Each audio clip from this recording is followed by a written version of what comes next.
Aroma ടിവിയുടെ എല്ലാ മാന്യ ശ്രോതാക്കൾക്കും വേഗം വരുന്ന കർത്താവായ യേശു ക്രിസ്തുവിന്റെ ധനതിരുനാമത്തിൽ വന്ദനത്തെയും സ്വാഗതത്തെയും അറിയിക്കുന്നു.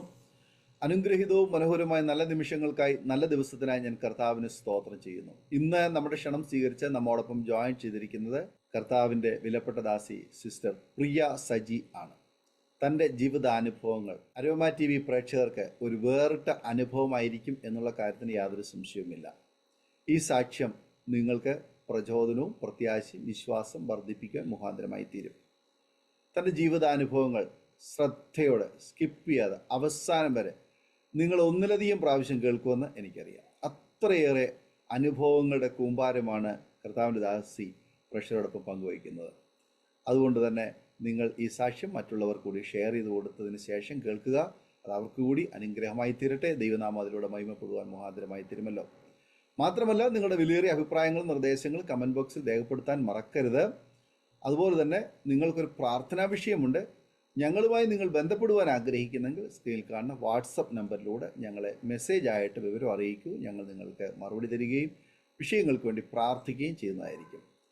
സാക്ഷ്യം പറഞ്ഞ പ്രിയപ്പെട്ടവരോടൊപ്പം എല്ലാ തിങ്കളാഴ്ചയും രാത്രി 9 മണി മുതൽ നടക്കുന്ന പ്രാർത്ഥനാ കൂട്ടായ്മയിൽ ഓൺലൈനിലൂടെ നിങ്ങൾക്ക് സംബന്ധിക്കാവുന്നതാണ്. തമ്മിലൊരു ശ്രദ്ധയോടെ പ്രാർത്ഥനയോടെ ആയിരിക്കുമ്പോൾ കർത്താവിൻ്റെ വിലപ്പെട്ട ദാസി സിസ്റ്റർ പ്രിയ സജിയെ തികഞ്ഞ സ്നേഹത്തോടും ആദരവോടും കൂടി അരോമ ടി വി പ്രേക്ഷകരോടൊപ്പം സമയം ചിലവഴിക്കുന്നതിനായിട്ട് ക്ഷണിച്ചു. ദൈവനാമത്തെ എൻ്റെ പേര് പ്രിയ സജി, പ്രഭ എന്നും വിളിക്കും. ഞാൻ ആലപ്പുഴ ജില്ലയിലെ ഓച്ചറയിൽ നിന്ന് 5 കിലോമീറ്റർ അകത്തായിട്ട് ചൂനാട് എന്ന സ്ഥലത്ത് നിന്നാണ് ജോയിൻ ചെയ്തിരിക്കുന്നത്. ഇന്ന് ഈ അരോമയിൽ ഇപ്രകാരം കർത്താവിന്റെ ഒരു സാക്ഷിയായി നിൽപ്പാൻ എന്നെ ഈ അരോമ ടിവിയിലേക്ക് ഇൻവൈറ്റ് ചെയ്ത ഡാനിയൽ ജോൺ പാസ്റ്ററിനുള്ള നന്ദി അറിയിക്കുന്നു. അതേപോലെ എന്നെ ഈ അരോമ ടിവിയിലേക്ക് ഇൻട്രൊഡ്യൂസ് ചെയ്ത തിരുവനന്തപുരം വട്ടപ്പാറയിലുള്ള തന്റെ ജോലിയോടൊപ്പം കർത്താവിന് വേണ്ടി തന്നാൽ ആവോളം പ്രവർത്തിക്കുന്ന ഞങ്ങളുടെ പ്രിയ സഹോദരൻ ജോഷി അലക്സിനുള്ള നന്ദി അറിയിക്കുന്നു. അരോമ ടിവിയുടെ എല്ലാ ഓഡിയൻസിനും കർത്താവായ യേശു ക്രിസ്തുവിന്റെ ധന്യനാമത്തിലുള്ള സ്നേഹവന്ദനത്തെ അറിയിക്കുന്നു. ഇന്ന് ഈ സാക്ഷ്യങ്ങൾ ഞാനിവിടെ പറയുമ്പോൾ ഈ അരോമ ടിവിയിലെ എല്ലാ പ്രേക്ഷകർക്കും ഒരു അനുഗ്രഹമാകട്ടെ എന്ന് ഞാൻ പ്രാർത്ഥിക്കുന്നു. ഞാൻ ഓച്ചിറ ഞക്കനാലുള്ള ബേതേൽ ഫെയ്ത്ത് മിനിസ്ട്രി ഇന്റർനാഷണൽ ചർച്ചിന്റെ ഒരു മെമ്പറായി തുടരുവാൻ ദൈവം സഹായിക്കുന്നു. അനുഗ്രഹിക്കപ്പെട്ട ഞങ്ങളുടെ ദേവദാസനും കുടുംബവും, ഞങ്ങളുടെ പ്രിയപ്പെട്ട ദൈവമക്കള്, ഞങ്ങളുടെ ചർച്ചിന്റെ ഫൗണ്ടർ ആയിരിക്കുന്ന എമിച്ചൻ പാസ്റ്റർ, റീച്ചൽ ആന്റി, എല്ലാവരുടെയും പ്രാർത്ഥനയ്ക്ക് എല്ലാ പ്രിയപ്പെട്ടവരുടെ പ്രാർത്ഥനയ്ക്ക് നന്ദി പറഞ്ഞുകൊണ്ട് എൻ്റെ സാക്ഷ്യം ഞാൻ കണ്ടിന്യൂ ചെയ്യുന്നു. എൻ്റെ വീട്ടില് എനിക്ക് ഹസ്ബൻഡ് ഉണ്ട്, 2 മക്കളുണ്ട്. ഹസ്ബൻഡിന്റെ പേര് സജി എന്നാണ്. മക്കള് 2 പേര്. മൂത്ത മോള് ഗ്ലോറിയ സജി, അവള് ഈ കമ്പ്യൂട്ടറിന്റെ ഒരു പഠനവുമായിട്ട് ബന്ധപ്പെട്ട ഒരു കോഴ്സ് ചെയ്തുകൊണ്ടിരിക്കുന്നു. മകൻ ഗ്ലാഡ്വിൻ സജി, അവൻ 8ാം ക്ലാസ്സിൽ പഠിക്കുന്നു. ഞാനൊരു ഫാഷൻ ഡിസൈനിങ് അധ്യാപികയാണ്, അതിന്റെ കൂടെ തന്നെ വർക്കും ചെയ്തുകൊണ്ടിരിക്കുന്നു. നമ്മൾ കർത്താവിനെ അറിയാതിരുന്ന കാലഘട്ടത്തിൽ നിന്ന് കർത്താവിനെ തിരിച്ചറിയാൻ കൊടുത്ത വ്യത്യസ്ത അനുഭവങ്ങളുടെ ഒരു പരമ്പര നമുക്ക് അരോമ ടിവിയിൽ കൂടി നമുക്ക് കാണാൻ കഴിയുന്നുണ്ട്. അതുപോലെ എൻ്റെ ജീവിതത്തിലും കർത്താവിനെ അറിയാൻ തക്കോണം എൻ്റെ ഭവനത്തിൽ എനിക്കും എൻ്റെ മാതാപിതാക്കൾക്കും ചില കാരണങ്ങൾ ഉണ്ടായിരുന്നു. അങ്ങനെയാണ് ഞങ്ങളും ഈ ക്രിസ്തുവിന്റെ വഴിയിലേക്ക് കടന്നു വരാനൊക്കെ ഇടയായി തീർന്നു. എൻ്റെ വീട്ടില് എനിക്ക് അപ്പനും അമ്മയും എനിക്ക് 2 സഹോദരന്മാരും ആണ് ഉള്ളത്. ഞങ്ങള് 5 പേരാണ് എൻ്റെ ഭവനത്തിലുള്ളത്. ഞങ്ങൾക്കും ഇതുപോലെ കർത്താവിനെ അറിയാൻ തക്കോണം ഒരു മുഖാന്തരം എൻ്റെ അമ്മയായിരുന്നു. എൻ്റെ അമ്മയുടെ ഭവനത്തിൽ കുറെ വർഷങ്ങൾക്ക് മുമ്പ് ഉണ്ടായ ഒരു 8 മരണങ്ങളും പിന്നീട് എൻ്റെ അമ്മയ്ക്കുണ്ടായ അതിന് നിമിത്തമുള്ള മാനസിക നില തെറ്റിയതുപോലുള്ള ഒരു അനുഭവങ്ങളും പിന്നെ പിന്നീടുണ്ടായ ഒരു മാരക രോഗവുമാണ് ഞങ്ങളെ ക്രിസ്തുവിന്റെ പാതയിലേക്ക് നയിക്കപ്പെടുവാനൊക്കെ ഇടയായി തീർന്നത്. എൻ്റെ അമ്മയുടെ ഭവനത്തിലെ അവസ്ഥകൾ പറഞ്ഞു കഴിഞ്ഞാൽ അത് വളരെ ഭയാനകമായിട്ടുള്ള അവസ്ഥയാണ്. കാരണം അവർ ഹൈന്ദവ ആചാരപ്രകാരം എല്ലാ ദേവീദേവന്മാരെ ആരാധിക്കുകയും അവർക്ക് വേണ്ടതെല്ലാം ചെയ്തു കൊടുക്കുകയും ചെയ്യുന്ന ഒരു കുടുംബമായിരുന്നു. അവർക്ക് പ്രത്യേകം കുടുംബാമ്പലങ്ങളും കാവുകളും സർപ്പക്കാവുകളും കുരുതി അമ്പലങ്ങളും എല്ലാം ഉണ്ട്. അങ്ങനെ പാരമ്പര്യമായിട്ട് അവർ ഇതിനു വേണ്ടി എല്ലാം ചെയ്തു കൊടുക്കും. ഞാൻ വെക്കേഷൻ ടൈമിലൊക്കെ അവിടെ കുടുംബത്തിൽ പോകുന്ന സമയത്ത് അവിടെ ഒരു മുറി തന്നെ, വലിയൊരു മുറി തന്നെ എല്ലാ ദേവീദേവന്മാരെയും ഇരുത്തി ഉറപ്പിക്കാൻ വേണ്ടി ഒരു മുറി കൊടുത്തിരിക്കുകയാണ്. അപ്പൊ അങ്ങനത്തെ ആയിരുന്നു അവിടുത്തെ സിറ്റുവേഷൻ. അവർ വീട് നിൽക്കുന്നത് തന്നെ ഒരു അമ്പലക്കുളത്തിന്റെയും കാവുകളുടെ നടുക്കായിട്ടാണ്. ആ ഒരു അവസ്ഥയിലുള്ള ഭവനമായിരുന്നു. അങ്ങനെ വളരെ ഭയഭക്തിയോടുകൂടി അവരുടേതായ ആചാരങ്ങൾ അനുഷ്ഠിച്ച് വരികയായിരുന്നു.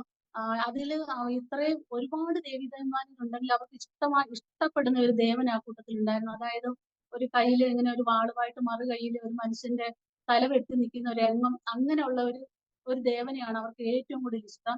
ആ ദേവനെയായിരുന്നു എന്റെ അമ്മയുടെ സഹോദരന്മാരും അനിയത്തിമാരും അപ്പനും അമ്മയൊക്കെ ഏറ്റവും കൂടുതൽ ആരാധിച്ചത് അതിനെയായിരുന്നു. ഈ 1980 മുൻപ് എന്റെ അമ്മയുടെ വീട്ടിലൊരു മരണം നടന്നിരുന്നു. അതൊരു പേവിഷബാധ ഏറ്റുള്ള ഒരു മരണമായിരുന്നു. അതെന്റെ അമ്മയുടെ അനിയത്തിയായിരുന്നു. അതിനുശേഷം 1990 മുതൽ 2000 വരെയുള്ള കാലഘട്ടത്തിൽ ഏകദേശം 8 പേരോളം മരിപ്പാൻ തക്കവണ്ണം ഇടയായി തീർന്നു. വ്യത്യസ്ത തരത്തിലുള്ള മരണമായിരുന്നു. അതില് കുളത്തിൽ വീണ് മരിച്ചവരുണ്ട്, തീ വെന്ത് മരിച്ചവരുണ്ട്, സർപ്പത്തിന്റെ കടിയേറ്റ് എന്റെ അമ്മയുടെ പിതാവ് മരിപ്പാൻ ഇടയായി തീർന്നു. പിന്നെ ഒരു സഹോദരൻ മെന്റലി പ്രോബ്ലം ആയിട്ട് മരിപ്പാൻ ഇടയായി തീർന്നു. അങ്ങനെ ഏകദേശം ഈ 8 പേരുടെ മരണം എന്റെ അമ്മയെ വളരെ വിഷാദത്തിലേക്ക് കൊണ്ടുവരാൻ തക്കവണ്ണം ഇടയായി തീർന്നു. പിന്നീട് ഒരു രോഗത്തിന്റെ അവസ്ഥയിൽ ഇടയായി തീർന്നു. അപ്പൊ ഞാൻ ബാക്കിയുള്ള കാര്യങ്ങൾ എന്റെ വീട്ടിൽ നിന്ന് തുടങ്ങാതെ അവിടെ അമ്മയുടെ കുടുംബത്തിൽ നടന്ന കുറെ കാര്യങ്ങളാണ് ഇപ്പോൾ ഞാൻ പറഞ്ഞത്. ഇനി എന്റെ ഭവനത്തില് എന്റെ അപ്പനും അമ്മയും ഹൈന്ദവാചാരപ്രകാരം ജനിച്ചു വളർന്നവരാണ്. അവരുടെ അങ്ങനെയുള്ള ഒരു ആചാരപ്രകാരം തന്നെയാണ് ഞങ്ങൾ കണ്ടിന്യൂ ചെയ്തു വന്നത്. അങ്ങനെ എന്റെ പപ്പയുടെ അമ്മയുടെയും വിവാഹം കഴിഞ്ഞതിന് ശേഷം എന്റെ പപ്പയുടെ വീട്ടിൽ 7 മക്കളാണ് ഉള്ളത്. അതിൽ ഏറ്റവും മൂത്ത ആളാണ് എന്റെ പപ്പ. അതുകൊണ്ട് തന്നെ അവരുടെ കല്യാണം കഴിഞ്ഞിട്ട് അധികം നാൾ കഴിയുന്നതിന് മുമ്പേ അവര് മറ്റൊരു സ്ഥലത്ത് സ്ഥലം മേടിച്ചിട്ട് അവിടെ വീട് വെച്ച് താമസിച്ച് വരികയായിരുന്നു. ആ വീട്ടിലായിരുന്നു എന്റെ ജനനം. എന്റെ ജനനത്തിന് ശേഷം ഏതാണ്ട് ഒരു 9 വർഷം ആകുമ്പോഴാണ് ഈ ഓരോ ദുരൂഹ മരണങ്ങളും ഇങ്ങനെ നടന്നുകൊണ്ടിരിക്കുന്നത്. ആ അവസ്ഥയിൽ തന്നെ ഈ ദുരൂഹ മരണങ്ങൾ നടന്നുകൊണ്ടിരിക്കുമ്പോൾ തന്നെ എന്റെ അമ്മയ്ക്ക് അവിടെ അസുഖം ആരംഭിക്കാൻ തക്കവണ്ണം ഇടയായി തീർന്നു. എന്റെ അമ്മയ്ക്ക് ആദ്യം അൾസർ ആയിരുന്നു. ആദ്യം ഒരു നെഞ്ചിരിച്ചിൽ വന്നിട്ട് പിന്നെ അതൊരു അൾസർ ആയിട്ട് മാറി. അങ്ങനെ നമ്മുടെ അടുത്തുള്ള ഒരു പ്രൈവറ്റ് ഹോസ്പിറ്റലിൽ കൊണ്ടുചെന്നതിന് ശേഷം അപ്പൊ അവിടെ ഡോക്ടർ പറഞ്ഞു ഇതൊരു അൾസർ ആണ്. അപ്പൊ ഇതിന് താൽക്കാലികമായിട്ട് മരുന്ന് കഴിച്ചാൽ അത് മാറുമെന്ന് പറഞ്ഞു. പക്ഷെ കുറെ നാൾ അങ്ങനെ മരുന്ന് കഴിച്ചതിന് ശേഷം അമ്മയ്ക്ക് യാതൊരു തരത്തിലുള്ള ഒരു മാറ്റം ഒന്നും വരാതിരുന്നപ്പോ പിന്നീട് ആ ഹോസ്പിറ്റലിൽ മാറി പിന്നീട് വേറെ ഹോസ്പിറ്റലിൽ കൊണ്ടുപോയി. അപ്പോഴത്തേക്ക് അമ്മയുടെ നില ഒരു വല്ലാത്ത ഗുരുതരമായിട്ടുള്ള അവസ്ഥയിൽ തുടർന്നുകൊണ്ടേയിരുന്നു. അങ്ങനെ അവസാനം അമ്മ കിടപ്പിലായി പോയി. കാരണം ഫുഡൊന്നും കഴിക്കാൻ പറ്റാത്ത ഒരു അവസ്ഥ അപ്പോഴത്തേക്ക് നമ്മൾ കുറെ ഹോസ്പിറ്റലുകൾ കേരളത്തിലുള്ള മിക്കവാറും ഹോസ്പിറ്റലുകളിൽ മെഡിക്കൽ കോളേജുകളിലൊക്കെ കൊണ്ടുപോയി ആകെ കഷ്ടപ്പെട്ടു.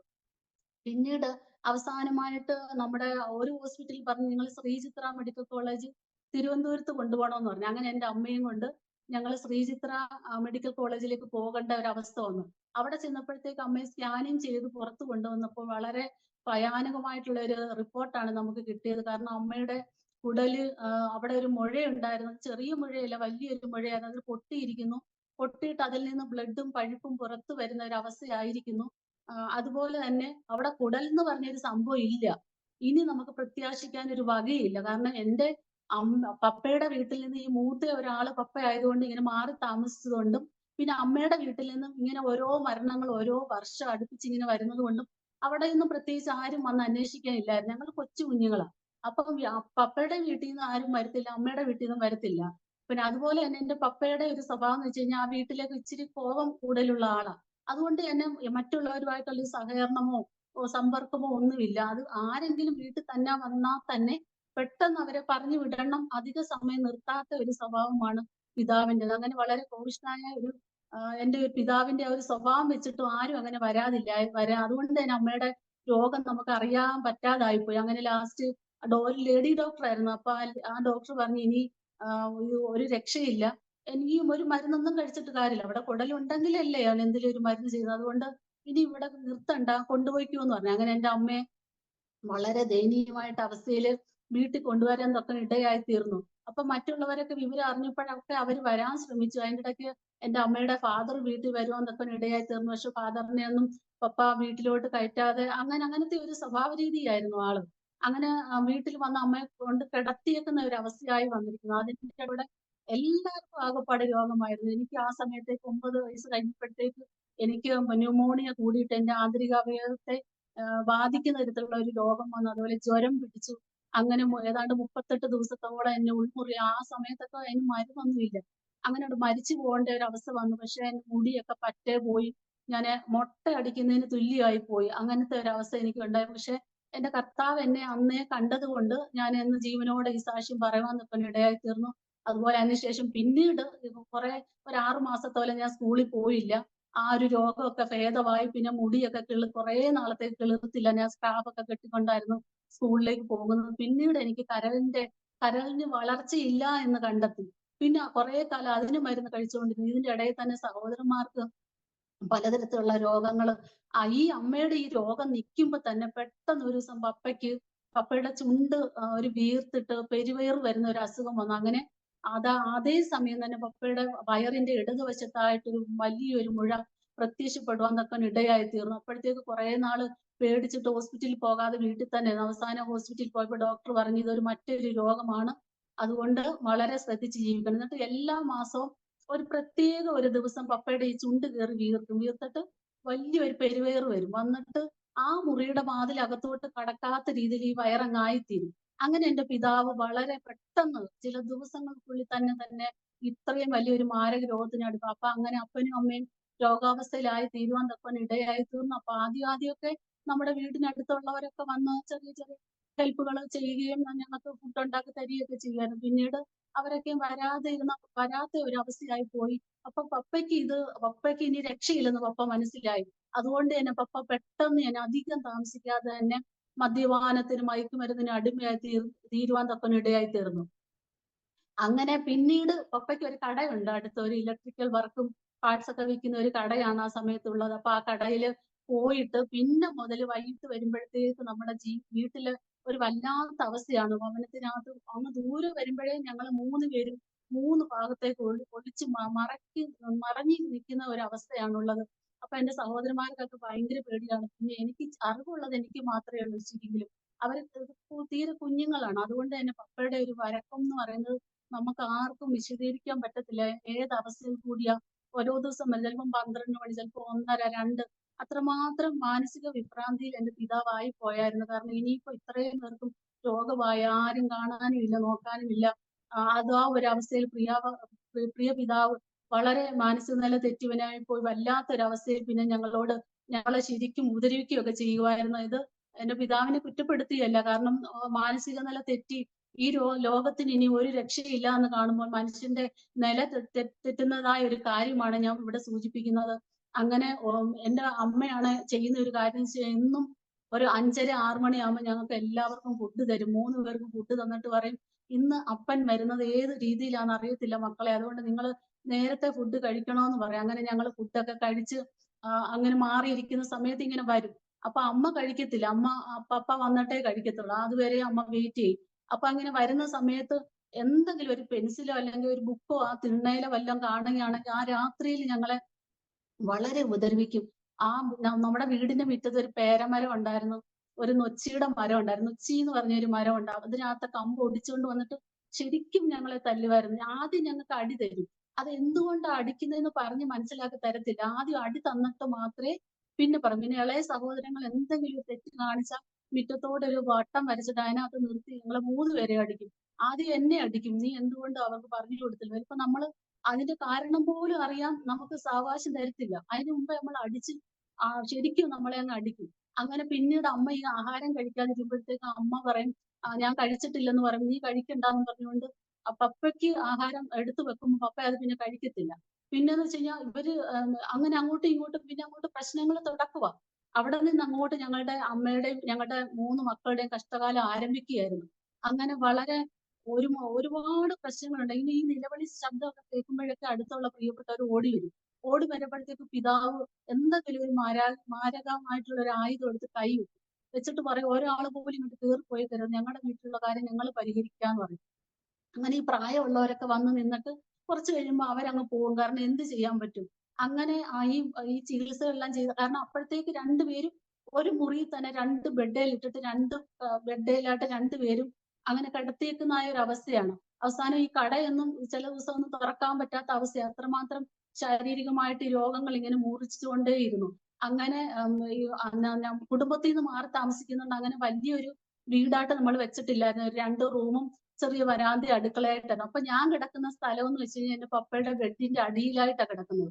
അപ്പൊ ഞാൻ എന്നും ഫുഡ് കഴിച്ചിട്ട് സന്ധ്യ ആകുമ്പോഴത്തേക്ക് അതിന്റെ അടിയിലോട്ട് കയറി ഞാൻ വിരിച്ചിട്ട് കിടക്കും. പപ്പയാണെങ്കിൽ ഈ മയക്കുമരുന്നുകളും ഈ മദ്യപാനം അങ്ങനെയൊക്കെ ഉള്ള ഒരു ശീലം ഉള്ളത് കൊണ്ട് രാത്രിയിൽ ഞരങ്ങുകയും മൂളുകയും ഇടയ്ക്കിടയ്ക്ക് വെളിയിൽ പോയി കയറി വരും. അങ്ങനെയൊക്കെ ഉള്ള അസ്വസ്ഥമായ നമ്മളെ വളരെ ഭയപ്പെടുത്തുന്ന സൗണ്ടുകളും ഒക്കെ ഉണ്ടാകുമ്പോൾ ഞാൻ അതിന്റെ അടിയിൽ കിടന്ന് കരയാതെ നെഞ്ചിൽ പുറത്ത് ശബ്ദം വന്നു കഴിഞ്ഞാൽ പിതാവ് വഴക്ക് പറയും. പിതാവിന് ഒരു കാര്യമുണ്ട്, പുറത്ത് ശബ്ദം വരരുത്, അങ്ങനെ കരയാൻ പാടില്ല എന്ന് എപ്പോഴും എന്നോട് പറയാറുണ്ട്. ഞങ്ങൾ 3 പേരോടും അങ്ങനെ ശാസിച്ച് നിർത്തുക. അതുകൊണ്ട് തന്നെ എപ്പോഴും കരച്ചിൽ ഉള്ളിലായിരിക്കും. അപ്പൊ ഈ ബെഡിന്റെ അടിയിൽ കിടക്കുന്ന സമയത്ത് ഉള്ളിൽ ഈ കരച്ചിലെല്ലാം ഉള്ളിൽ അടക്കിയാണ് എങ്ങനെയെങ്കിലും ദൈവമേ നേരെ ഒന്ന് വെളുത്തായിരുന്നെങ്കിൽ ഈ കട്ടിലിന്റെ അടിയിൽ നിന്ന് ഇറങ്ങി പോകാമെന്നുള്ള ചിന്തയിലാകും. ചിലപ്പോൾ എന്തെങ്കിലും ഒരു ചെറിയ തെറ്റ്, ചിലപ്പോൾ ഒരു ട്യൂഷൻ ക്ലാസ്സിന് ഒരു ദിവസം ഞങ്ങൾ ആരെങ്കിലും ഒരാൾ ചെന്നില്ല, ചിലപ്പം ടീച്ചേഴ്സ് ഞങ്ങൾ ചെന്ന് കാണുമായിരിക്കും, പക്ഷെ അവർക്ക് ഞങ്ങളെ ആ സമയത്ത് ചിലപ്പം അവരുടെ ആ ഓർമ്മയിൽ ഞങ്ങൾ കാണത്തില്ല. ആ സമയത്ത് ട്യൂഷനിൽ നിന്ന് വന്നില്ല എന്ന് പറഞ്ഞു കഴിഞ്ഞാൽ അന്നത്തെ ദിവസം ആ ബെഡിന്റെ താഴേന്ന് വലിച്ചിറക്കി അടിക്കുമായിരുന്നു. പക്ഷെ പിറ്റേ ദിവസമായിരിക്കും പിതാവ് അറിയുന്നത് അവിടെ ക്ലാസ്സിൽ ചെന്നിട്ടുണ്ടെന്ന്. അങ്ങനെയുള്ള ഒരു വ്യത്യസ്തമായ സ്വഭാവമായിരുന്നു. അങ്ങനെ ഇങ്ങനെ ഒരു ദീർഘനാളുകൾ ഇങ്ങനെ പോയിക്കൊണ്ടേയിരുന്നു. അവസാനം ഇവരുടെ രോഗം മൂർച്ഛിച്ച സമയത്ത് പിന്നെ ഈ ചികിത്സകൾ കൊണ്ട് ഒരു ഫലമില്ലാതെ വന്നപ്പോഴത്തേക്കും പിന്നെ മുസ്ലിം പള്ളികൾ ഹിന്ദു ആയിട്ടുള്ള ഹിന്ദുസിന്റെ എല്ലാ അമ്പലങ്ങളും അങ്ങനെയുള്ള നേർച്ച കാഴ്ചകൾ ഇതെല്ലാം ചെയ്യാനിടയായി തീർന്നു. വീട്ടിലൊക്കെ ആണെങ്കിൽ ഭീമാ പള്ളി, നഗരൂർ പള്ളി അങ്ങനെയൊക്കെയുള്ള പള്ളികളിൽ നിന്നും മുസ്ലിയാക്കന്മാരെ പപ്പ കൊണ്ടുവന്നിട്ട് വെളുക്കും വരെ ഞങ്ങളുടെ 3 പേരെയും, ഞങ്ങൾക്ക് അതിൽ നിന്ന് ഇഷ്ടമേ ഇല്ലായിരുന്നു. ഭയപ്പെടുത്തുന്ന മന്ത്രവാദങ്ങളും അവരുടേതായ ഓതലുകളൊക്കെ നടത്തി വെളുക്കും വരെ, നേരം വെളുക്കും വരെ അതങ്ങനെ തുടർന്നുകൊണ്ടേയിരിക്കും. അതുപോലെ തന്നെ ഹൈന്ദവമായിട്ടുള്ള ആചാരങ്ങളും ഹോമങ്ങളും എല്ലാം വീട്ടിൽ നടത്തിയും അമ്മ ഇനി എല്ലാ ക്ഷേത്രങ്ങളും ഇനി ഒരിടമില്ല അമ്മയും കൊണ്ടുപോകാൻ. അങ്ങനെ ഞങ്ങൾ കൊണ്ടുപോയി ലാസ്റ്റ് അവിടെയും രക്ഷയില്ല. ആ സമയത്തും ബൈബിൾ ഒന്ന് വായിക്കുവാനോ അല്ലെങ്കിൽ അന്നൊക്കെ ചുറ്റോട് ചുറ്റും പറയാം ക്രിസ്ത്യാനികളുടെ ദൈവമെന്ന്, അങ്ങനെ ഒരു അന്വേഷണത്തിന് പോകുവാനോ എന്തോ ആ ഒരു കാര്യത്തിനോട് മാതാപിതാക്കൾക്ക് അന്നേ താല്പര്യമില്ലായിരുന്നു. എപ്പോഴും താല്പര്യം എന്ന് വെച്ച് കഴിഞ്ഞാൽ ഈ ഹിന്ദുവിന്റെ അമ്പലം, അതായത് മുസ്ലിംസിന്റെ എന്തെങ്കിലും ആലയം അങ്ങനെയുള്ളിടത്തൊക്കെ പോകാനും നേർച്ച കാഴ്ചകൾ ചെയ്യാനുമായിരുന്നു എന്റെ മാതാപിതാക്കൾക്ക് ഇഷ്ടം. അതുകൊണ്ട് തന്നെ ബൈബിളിനെ കുറിച്ച് അറിയുവാനോ യേശുവിന്റെ അടുത്ത് പോയി പ്രാർത്ഥിക്കണമെന്നൊന്നും അവർക്കൊരു ആഗ്രഹമില്ലായിരുന്നു.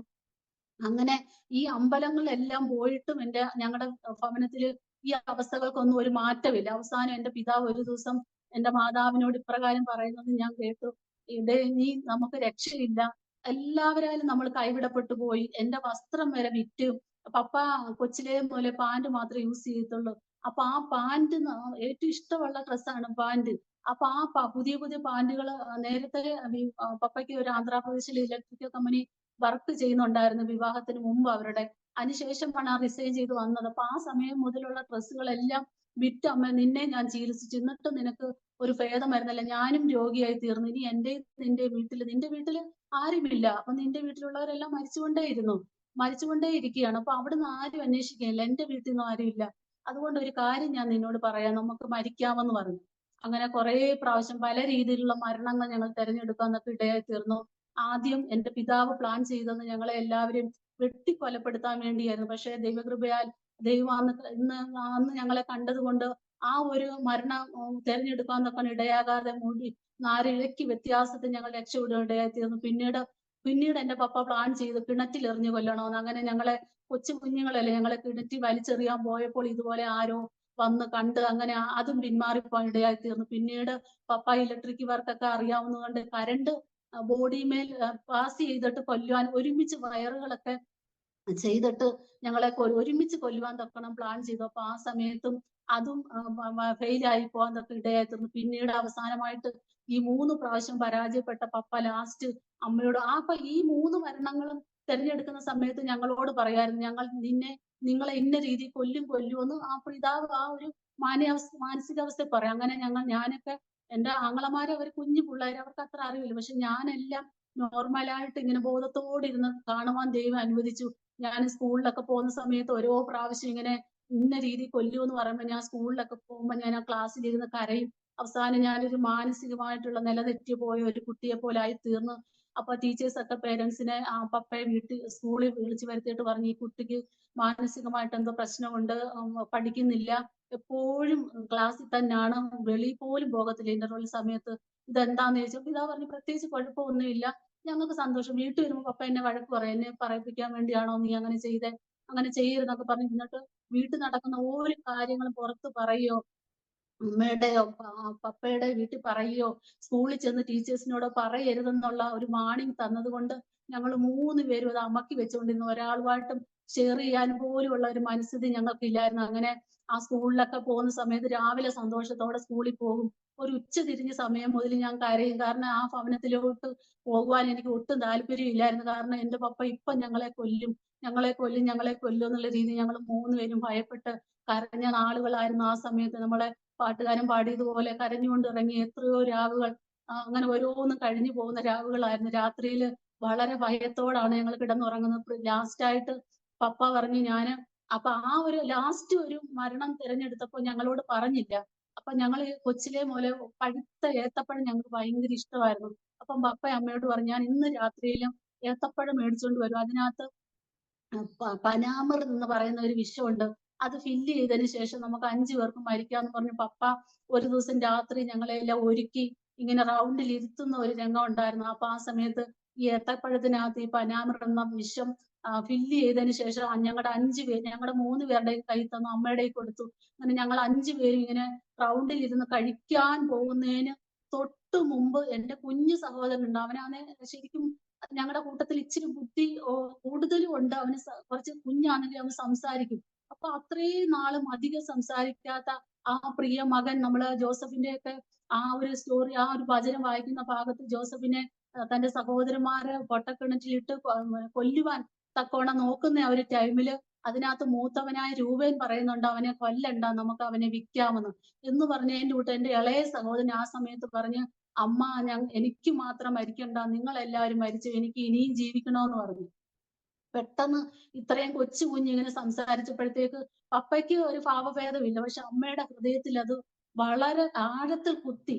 അപ്പൊ എത്രയ്ക്കായാലും പെറ്റമ്മയല്ലേ, ഒരു കുഞ്ഞിങ്ങനെ പറയുമ്പോഴത്തേക്ക് സങ്കടം തോന്നും. അങ്ങനെ അമ്മ പെട്ടെന്ന് എനിക്ക് അവന്റെ കയ്യിൽ നിന്നിരിക്കുന്ന ഏത്തപ്പഴം മേടിച്ച് അമ്മയുടെ കയ്യിലും കൂടെ ഉള്ളതും കൂടെ എടുത്തിട്ട് പെട്ടെന്ന് മുറിയുടെ ലോക്ക് എടുത്തിട്ട് നമ്മുടെ വീടിന്റെ പുറകു വശത്തായിട്ട് ഒരു ചതുപ്പ് നിലം, അതിനോട്ട് വലിച്ചെറിയുവാൻ തക്ക ഇടയായി തീർന്നു. അപ്പോഴത്തേക്ക് പപ്പായ്ക്ക് ഭയങ്കര ദേഷ്യമായി. പപ്പ ഞങ്ങളെ ആ 4 പേരെ അതിനകത്ത് കൂട്ടിയിട്ടതിന് ശേഷം നമ്മുടെ വീടിന് അന്നൊക്കെ വീട് എല്ലാരും മതിലിന് പകരം ചെറിയ വേലികളും ഈ കൈത കൊണ്ടുള്ള മറവായിരുന്നു. അപ്പൊ കൈതയുടെ വേര് രാത്രി കൊണ്ടുപോയി 12:30 കഴിഞ്ഞ സമയമാണ്. അപ്പൊ ആ സമയത്ത് ഈ കൈത വേര് വെട്ടി കൊണ്ടുവന്നിട്ട് എന്റെ അമ്മയെ അടിച്ചടിച്ച് എന്റെ അമ്മയുടെ ബ്ലഡ് ആ സിമന്റ് തറയിൽ കൂടെ ഒഴുകുവാൻ ഇടയായി തീർന്നു. ഒന്നാമത് എന്റെ അമ്മ രോഗിയാണ്, അതിന്റെ കൂടെ അമ്മ ഈ അടിയെല്ലാം ഏറ്റ് ബ്ലഡ് പിന്നെ താഴോട്ട് ഒഴുകിയപ്പോഴത്തേക്ക് ഞങ്ങൾ 3 പേര് നിലവിളിച്ച് കരയാൻ തുടങ്ങി. അപ്പോഴത്തേക്ക് പപ്പ ഇങ്ങനെ കൈവച്ച് കാണിച്ച് മിണ്ടരുതെന്ന് പറഞ്ഞു. എന്നാലും ഞങ്ങളുടെ ശബ്ദം പുറത്തു വന്നു. അപ്പോഴത്തേക്ക് അപ്പുറത്തുള്ളവരെല്ലാം ഓടി വന്നിട്ട് നിങ്ങൾ എന്തുവാണ് ചെയ്യുന്നതെന്ന് ചോദിച്ചു. പറഞ്ഞു, ഒരാൾ കൂടി ഇതിനകത്ത് കയറി പോയേക്കരുത്, പൊയ്ക്കോ എന്ന് പറഞ്ഞു. അങ്ങനെ ആ പ്രിയപ്പെട്ടവരെല്ലാം തിരിച്ചു പോയി. എന്റെ അമ്മ രാവിലെ വരെയും ആ ബ്ലഡിൽ കുളിച്ച് അവിടെ കിടക്കും ഇടയായി തീർന്നു. പിന്നെ എന്റെ ബന്ധത്തിൽപ്പെട്ട ഒരു വല്യമ്മയുടെ ഒരു മോൻ വന്നിട്ടാണ് അന്ന് അമ്മയെ ആശുപത്രി കൊണ്ടുപോകാൻ തക്കവണ്ണം ഇടയായി തീർന്നു. പിന്നീട് കുറെ നാളത്തേക്ക് ഈ ആത്മഹത്യയിൽ നിന്ന് മാറി നിൽക്കുകയായിരുന്നു. പക്ഷെ ഇവർ രണ്ടുപേരുടെ രോഗങ്ങൾ വളരെ വളരെ മൂർച്ഛിച്ച് അമ്മ ഒരു അസ്ഥികൂടമായി തീർന്നു.